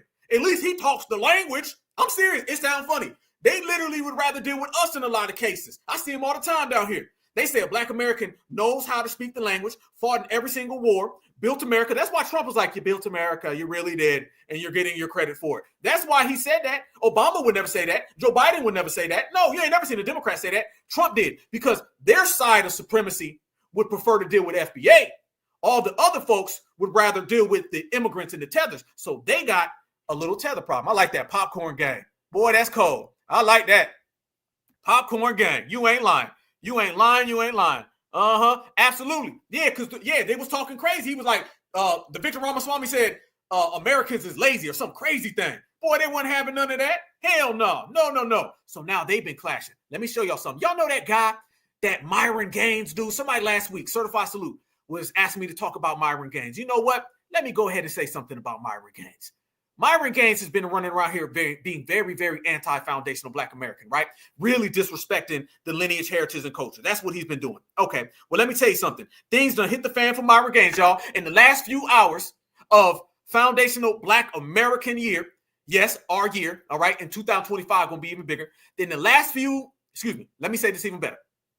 In the last couple of hours left, something done came down on this guy. Europe. And I'm going to show y'all what it is. First off, let me show y'all this right here. This man was running around here saying a bunch of crazy things about FBA, reckless, calling us the N-word, left and right, calling us this, that, and the other thing.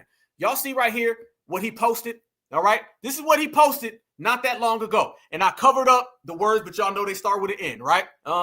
In the last few hours of the year, he done had something happen to him because he thought that he was going to get on that tether privilege and talk to Maga reckless. Shout out to my brother Black Voltron. Certified salute, my brother.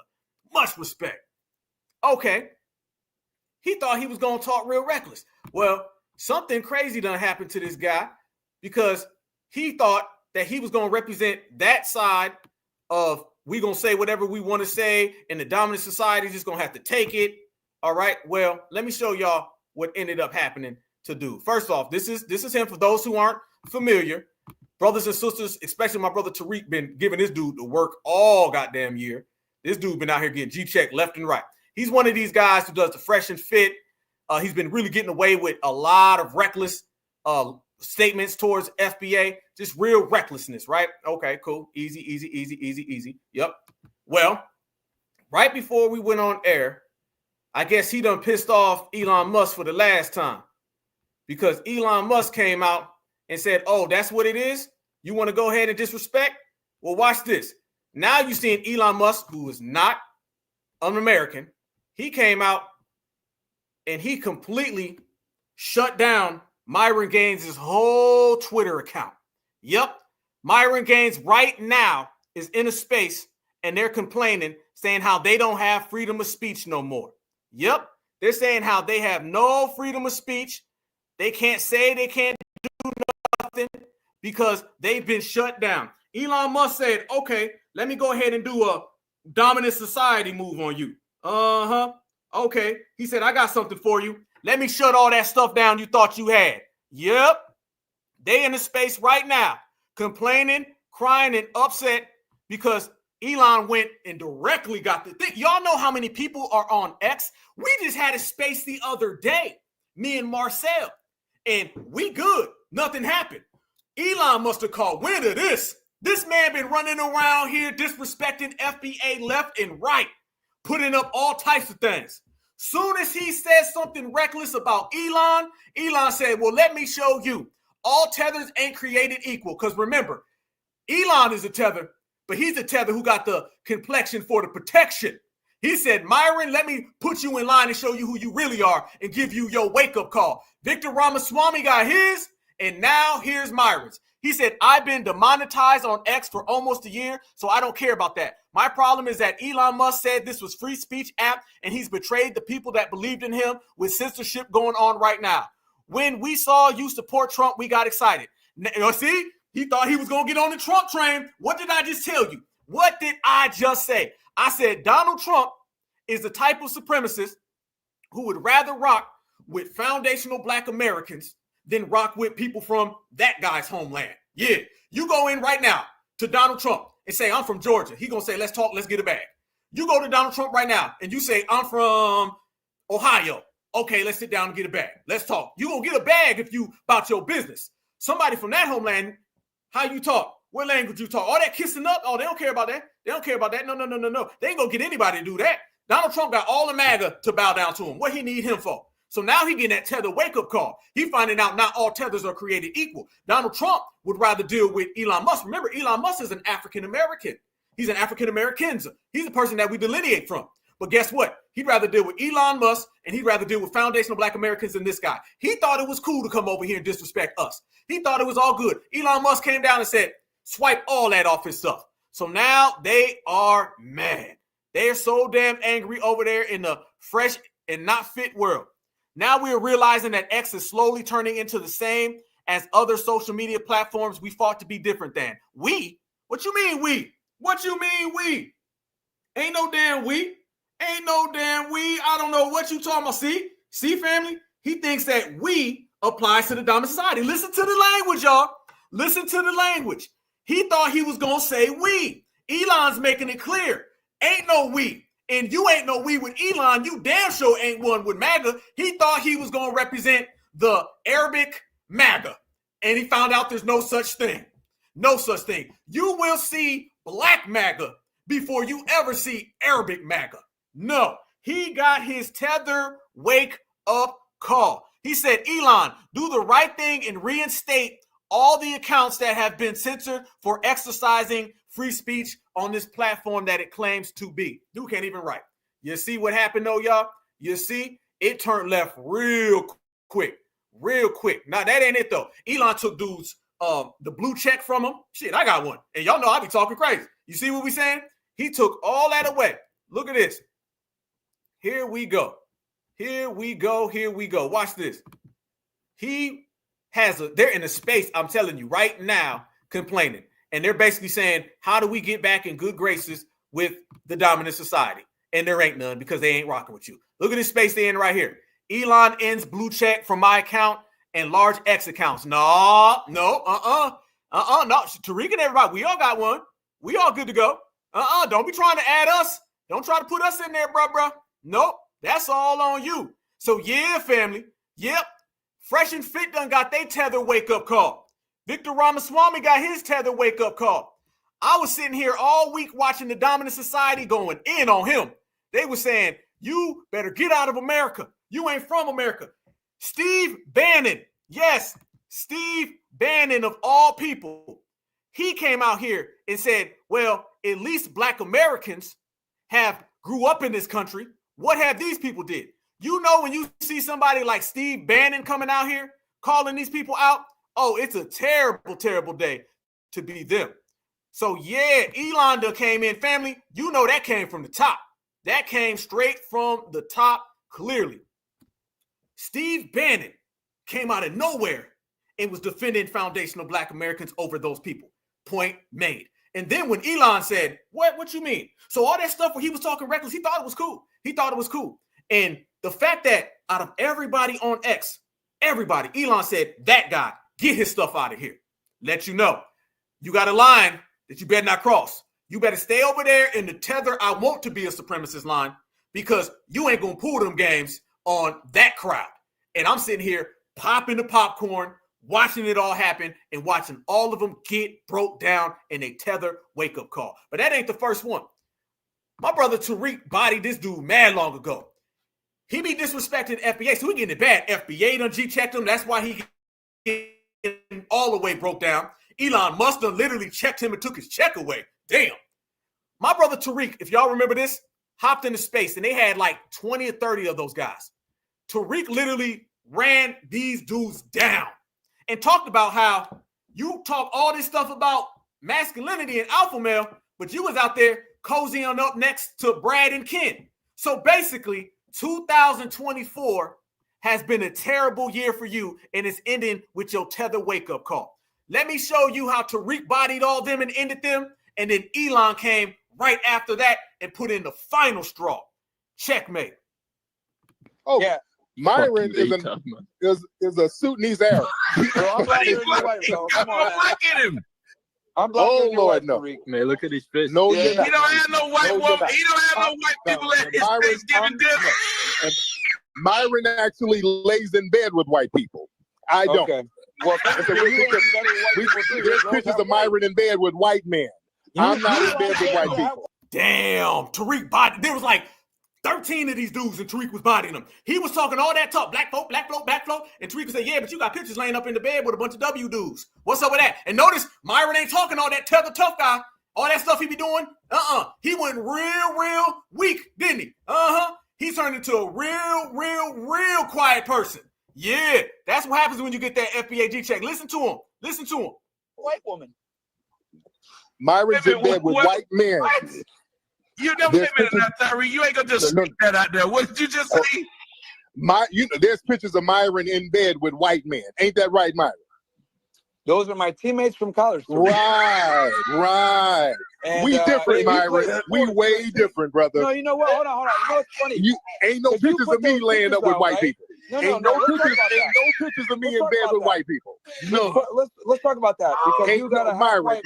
Ain't no pictures of me in bed. Listen to him, copy, please. Let's talk. Can we talk for a minute? Y'all see how tethers go 100 to 0 real quick, don't they? With white people at all, okay? Yeah. Anyway, teammate or not, nigga, I don't give a damn what team I'm on. Mic drop. But then look, fam. All the evidence was out there. Whoa! Tether wake-up call. Yep. Real zestful. Damn, that's you, bro. No wonder you didn't want to address what Tariq was saying. No wonder you didn't want to talk about it. No wonder you embarrassed. No wonder you're ashamed. And no wonder you got G-checked by FBA and Elon Musk. I'd be damned. 2024, you might as well go ahead and pull out the duct tape, wrapping them up, family, because these people are finished. Game over. Checkmate, checkmate, checkmate. A zesty tether is all the way out the world. Easy work. That's how I go. So yeah, family. Yeah. So that's how it started. And then what I just showed you with Elon Musk is how it ended. And a lot of folks been getting that check and getting that wake-up call. How many of y'all remember this right here? How many of y'all remember this? Watch this right here. Y'all remember when Ann Coulter came out and she told Victor Ramaswamy to his face she wouldn't vote for him? Remember, Ann Coulter was the same one running around here saying that Kamala was not a foundational Black American. So Ann Coulter, Miss Conservative, she knows what a foundational Black American is. And she also says she'd rather deal with us than deal with this guy. Fair use. And that was a great opening segment. Lots of things to talk about there. Oh, and I agreed with many things you said during, in fact, probably more than most other candidates when you were running for president, but I still would not have voted for you. because you're an Indian. We'll get back to that. And that was a great opening segment. Lots of Damn. Family, don't let nobody tell you that these folks is out here and they gonna model minority their way to places. No, the hell you not. Bout ain't, bout won't, bout can't. Hell no, you won't. You see the difference, y'all? Ain't no coincidence that the same person who runs around here and says, man, Kamala ain't no FBA. No coincidence that she's the same person who just told this guy to his face, ain't no way in hell we rocking with you. And she told him why. And look, that's what happens when you get that Tether wake-up call. You can try to pretend to be a W. You can want to be with a W. You can act like you a W, but you ain't never going to be anything more than Tetherville. Of things to talk about there. Oh, and I agreed with many things you said during, in fact, probably more than most other candidates when you were running for president, but I still would not have voted for you because you're an Indian. Damn.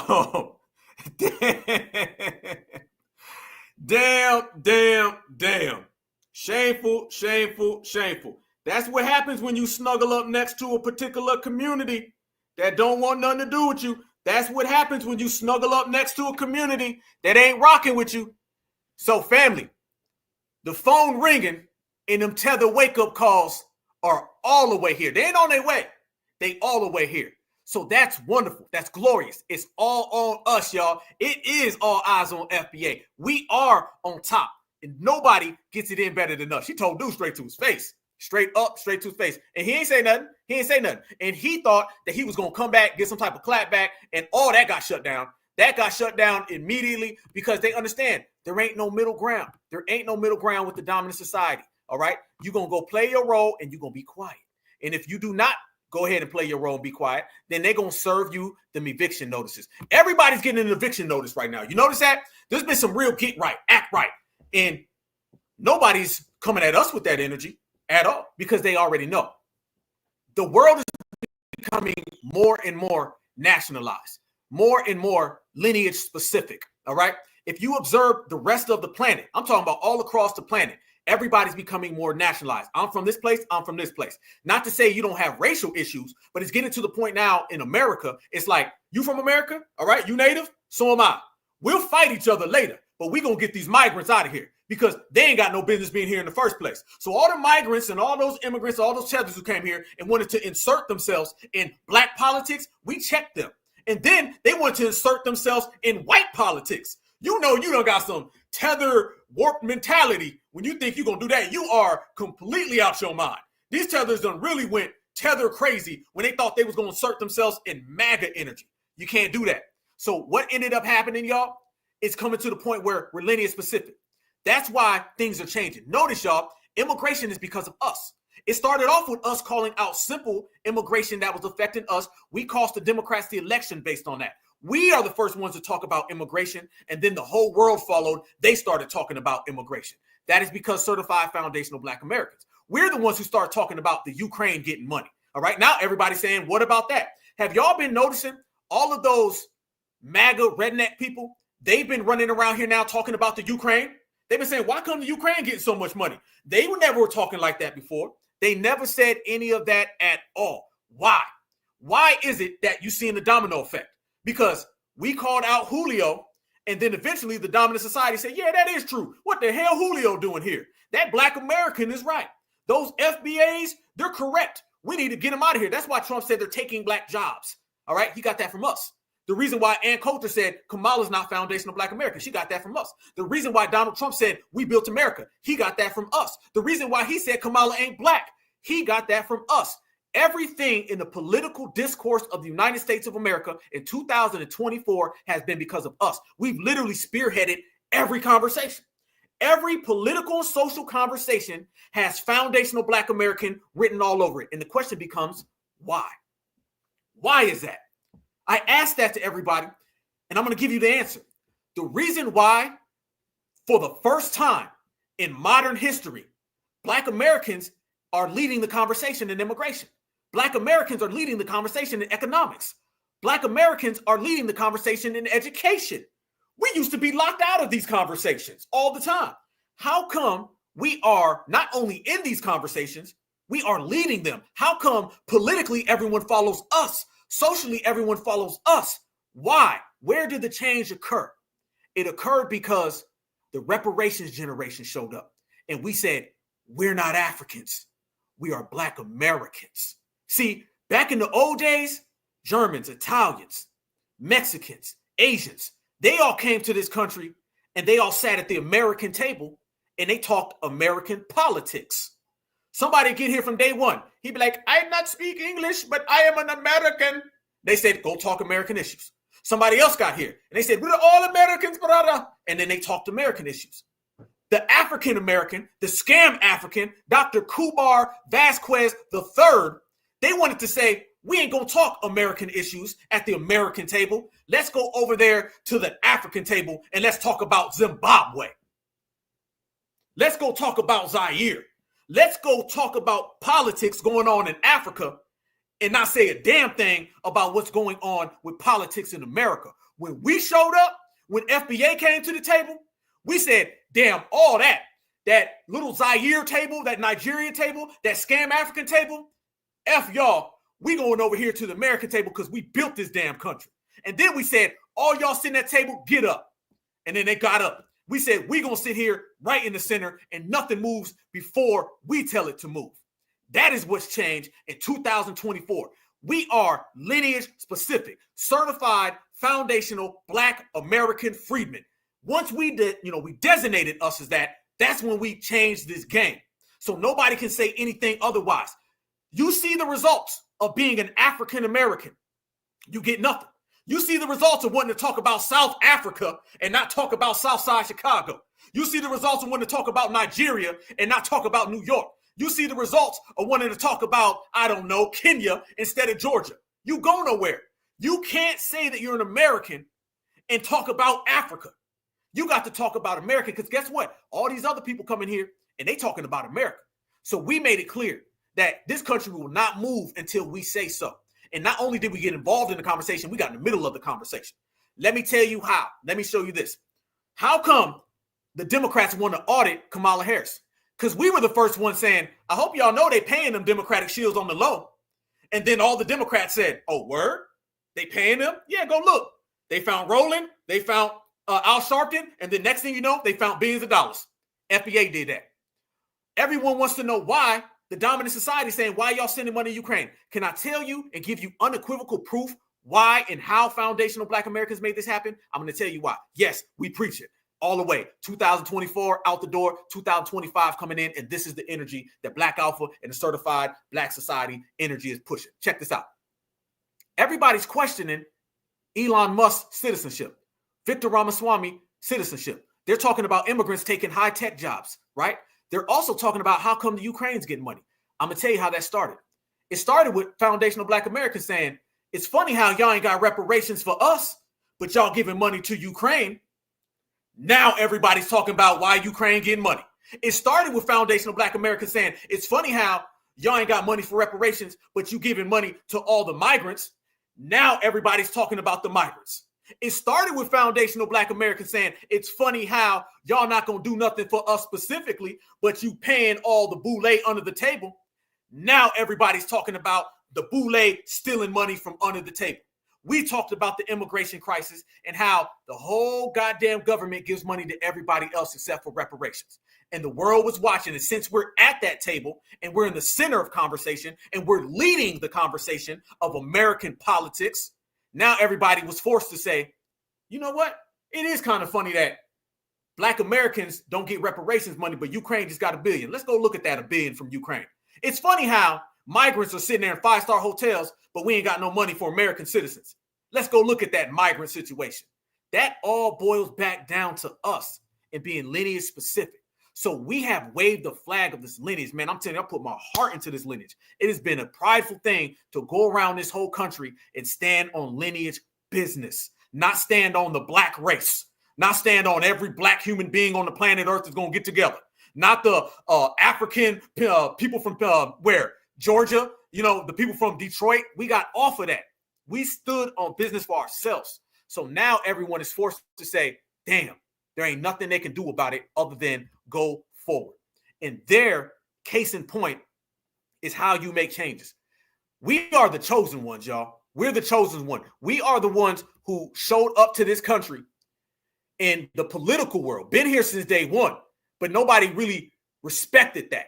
Now they have to respect it. I'm always saying, you ain't got to like it, you ain't got to love it, but you better respect it because you damn sure can't check it. I was always saying that, and now they have to respect it. They have no choice other than to respect it. They have no choice other than to bow down when FBA talks. And you did that by getting rid of the scam Africanism. Look at this right here, y'all. Brothers and sisters been standing on real serious business. You don't get this unless the streets are talking.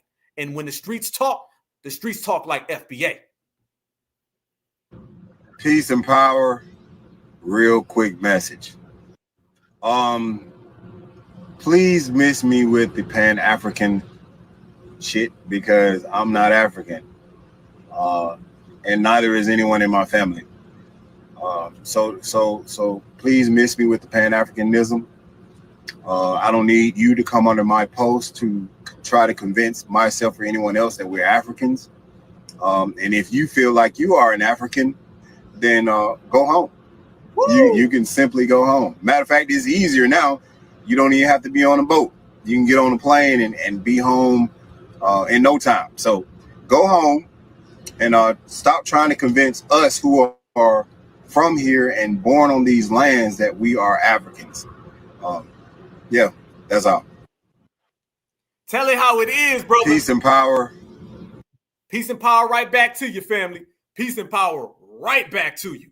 So yes, we are certified foundational Black Americans. We represent and we took ownership over this country, this landmass. It belongs to us. We didn't come in here and say that we're number two. We came in here and said that we're number one. Number one means the originator, all right? It means the architect. It means nothing goes on without us. Once we centered ourselves in the lineage and once we centered ourselves in our nationality, the United States of America, and that we built everything from pillar to post, inside out, that's when you started to see the results. That's why you start seeing average, everyday brothers and sisters. When you really want to know, is this really going far? And is this really soliciting change? Just go look at the people. Go look at the average, everyday person. There's a look in the eyes of foundational Black Americans when you see them out in public. I know I've met a lot of you guys. When you see a certified foundational Black American who's on code, things change. We got this look in our eyes. It's a, I ain't messing around no goddamn more look. It's the we ain't playing no goddamn more look. It's that Birmingham, Alabama look. You feel me? Or is it, not just Birmingham. I'm talking about you got Savannah, Georgia. You got Atlanta, Georgia. I don't want to put it in just one place. You got Little Rock, Arkansas. Everywhere you go, we got that energy. Yes, it can't be duplicated at all. We're standing on it heavy. So this is why things are changing. We are celebrating it going into a new year. Like my brother said, yes, truth to power. Absolutely, family. This is what it is. We've identified who don't belong around us. And we got very strong with what we said, too. We got very strong with what we said. We said, no, we ain't playing no games. We ain't playing no games, and we ain't playing no games with anybody. It don't matter who, it don't matter where. You got to go. So as we bring in this new year, and I say that with a lot of passion because it's been wonderful being around the family, and I do mean family. One of the things that we've done is we've changed the discourse in America, as I always say, but we did it with style. Let me show y'all something real quick. This is something that I was blessed to be able to do this last year, y'all. Check this out right here. This was a little clip. I'm only going to show y'all a little bit. This was the year that I was able to have going around this country and representing for the lineage. From rally to reparations, to hate crime scenes, to 35 of us foundational Black Americans getting disinvited and kicked out of places, living like a movie, but it's all been for the lineage. The African American doesn't exist. The foundational Black American is in full effect. I want them to hear this way down the street at the White House. And most importantly, I want the whole damn world to hear this. And that is that foundational Black Americans, we didn't just build America, we created America. We're made in America. That's right. We're born in America and raised in America. We're from America, so we love America, and they not like us, because we run America. Certified blue. Black Alpha Network, Columbia, South Carolina, full court press. We heard the vice president's going to be here. We heard James Coon Clyburn was going to be here. So we got to be here and make our voices heard. So y'all tap on in. Let's get it. Y'all see that? Clear. Reparations for FBA all day, every day. We representing. Understand it, y'all. Don't let them tell you we ain't really out here. This ain't on the internet, man. It's real life. This concrete. Checkmate. Let me see that. Foundational Black American. American lineage, heritage, and foundational Black American brother, Noah Bush, who was murdered by 3 race soldiers. That is the children and the parents. As you could tell, the police presence is already out here heavy, but we gonna report, y'all. Let's go. Right here, family. We in here. Y'all know we was gonna do it. Certified all the time, boy. You know how we get out. Number 1 activist. Let's see how many times they don't bring up reparations. But we gonna stand on that business all day. Here we are, family. Black Alpha Network just leaving a Kamala Harris rally. You know, Kamala Harris, she ain't black. She ain't getting a black vote. Foundational Black Americans. They was running around telling us that it's about Harrison Waltz. I told them it's about reparations for Black Americans. Black Alpha Network reporting live from a Maga town hall rally. A lot of people say you ain't gonna come to a Maga rally the same way you went to Kamala Harris as well. That right there. That is a Maga town hall rally, and I'm here. We just letting the whole world know that we are political free agents. We are not political property of the Democratic Party. The foundational Black American freedmen, we're open for business. So whoever comes with the best offer, we're going to take it. Vote for sale, you better cut the check. Black Alpha Network reporting live. That's how we do. Number 1 activist, told you. Here we go, y'all, Black Alpha. This is already out here heavy, but we're going to report. No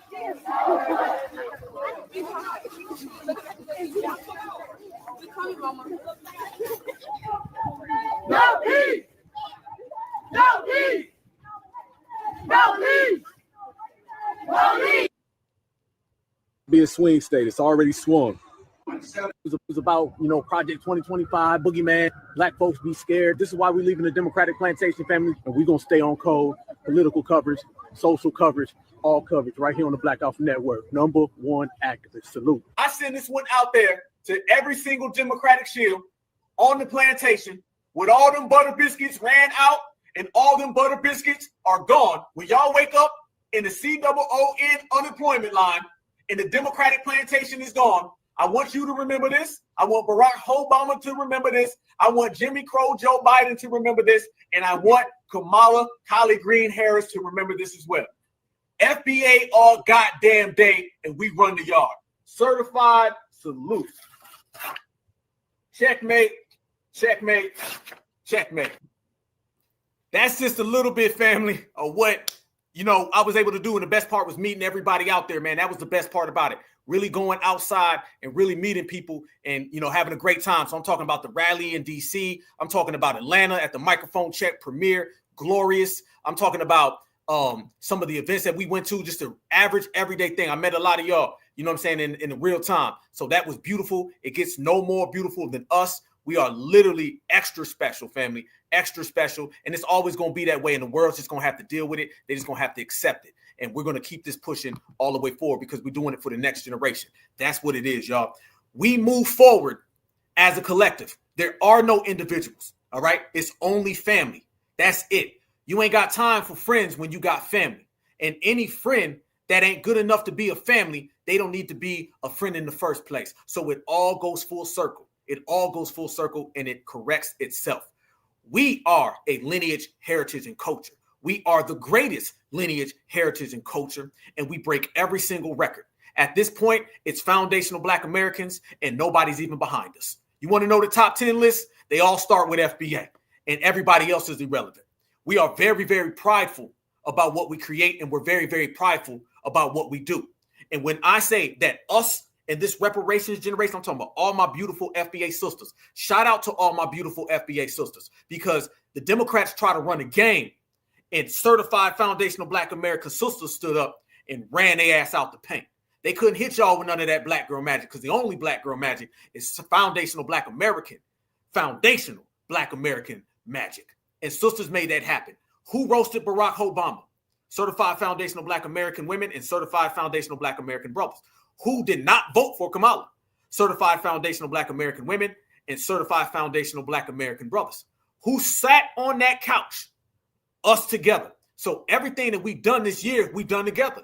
Everything out there we did together, y'all. That's the thing. Let me say this about unity, all right? We did everything together. Nobody celebrated. They've been telling us for years how we don't get along and we all hate each other. Damn that. The foundational Black American family tree, the nucleus, is stronger than ever. and they don't want to represent it, so we gonna represent it. I ain't waiting for the world to celebrate how much brothers and sisters are on code together. We gonna celebrate it our goddamn self. Everything we want, we gonna celebrate our goddamn self because we built this country by our goddamn self. So I'm here to let everybody know, our sisters roasted Barack Obama. Our sisters roasted the Democratic plantation. Our brothers roasted anybody who got near our sisters, and we protected each other. How about that? That means the lineage is moving. That means we certified, and when you certify all the time. Look at the babies moving forward. At the rally for reparations, in my speech, I said, I heard a story. Actually, I seen footage of young Black American boys, and they asked them where they from. They said, we're not from Africa. We from right here. Family, our words, all right, are moving the world.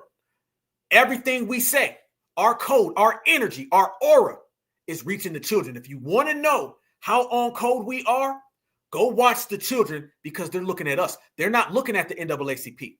They're not looking at the National Urban League. They're not looking at the old Black media. They relate to us, and our words are reaching them. And we're going to close this chapter and open a new chapter where we're already 1,000 feet ahead of everybody else, because now that we're in control, we're in command. Certified Black Society's in command. The kids take it, and now they're running with it. I got exactly what I was talking about. This was the footage that I'm saying. Right here, foundational Black American young men, and they're letting it be known they're not from Africa. Now, all of us who grew up in the era of the African American, yes, we can, we remember they try to Africanize us, and we cancel that. So do you want to see how much foundational Black Americans run this? Let me show you how much FBA runs this, and let me show you how much we got rid of the African American and how our energy is in full control. Watch the babies. The babies tell you who's really running everything. Hey, bro, we not from Africa. And it ain't them, it's our side. Right here. We from right here. Hey, bro, we not from Africa. Right here. We from right here. You from America? Who land is this? It's y'all land? Tell them it's y'all land.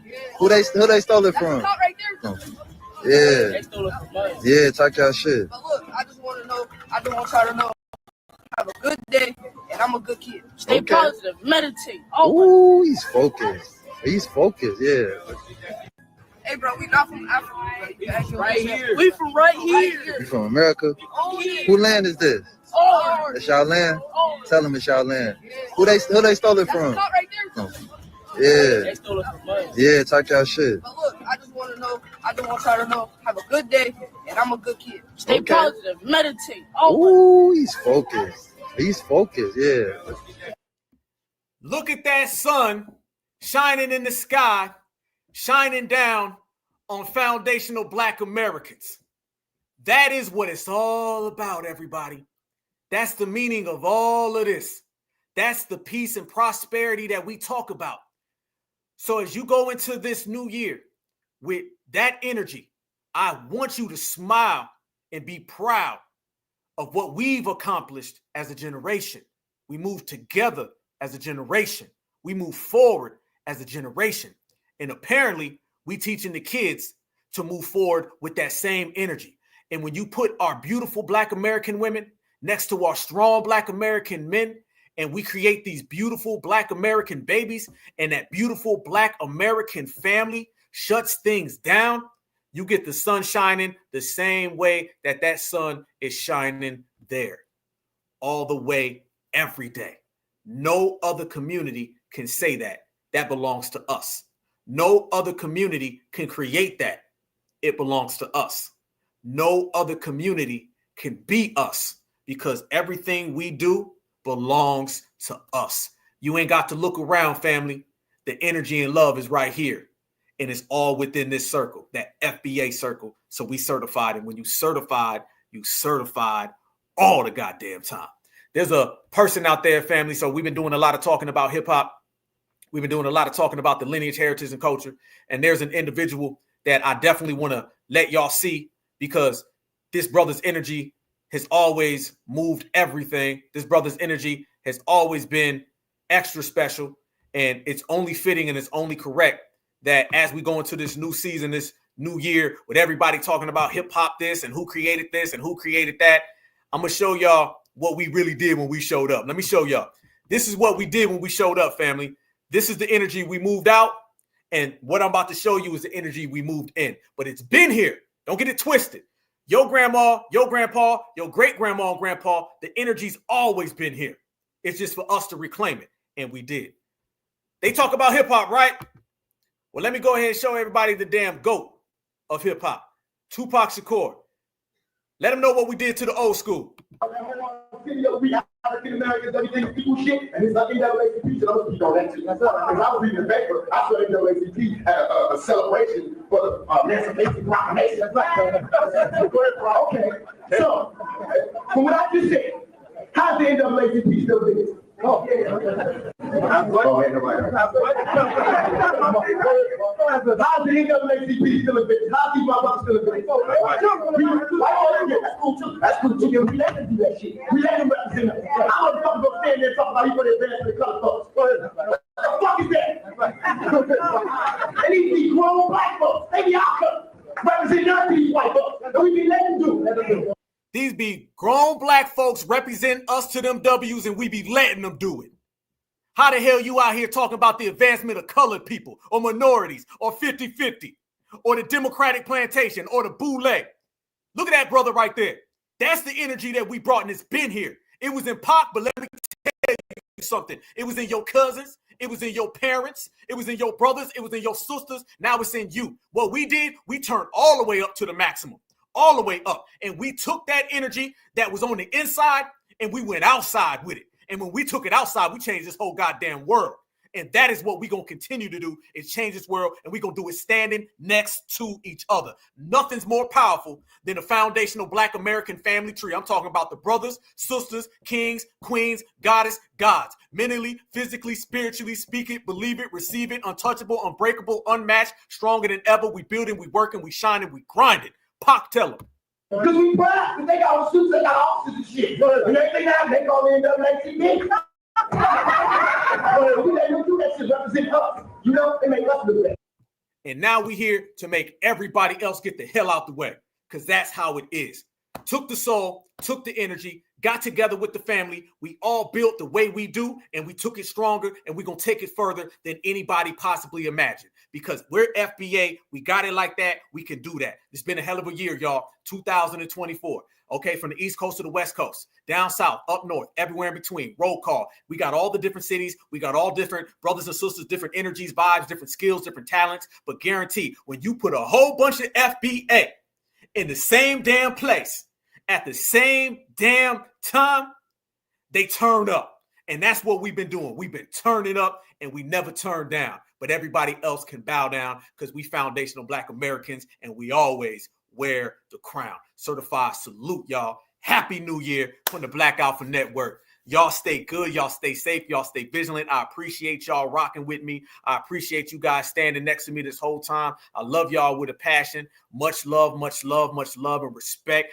Anybody got a problem with you, they got a problem with me. All right. Anybody talk crazy about you, they're going to have to see this. They knock on that FBA door, we going to answer. We going to answer as one. That's just the way we function. That's the way we operate. All right. We get down. You know how it is. When you move with your brothers and sisters, nobody can touch you, family. And that's why we untouchable right now. That's why we are untouchable. So I want you guys to have a great new year. We got about an hour and a half left to go ahead and just enjoy everything. Enjoy your family. Much respect. I hope everybody's in good, strong health, man. Like the little young brother said, meditate, eat good food, get good oxygen, soak in your UVA rays, man. Everything to make a better version of you. You're already great, but just take your greatness to a next level, okay?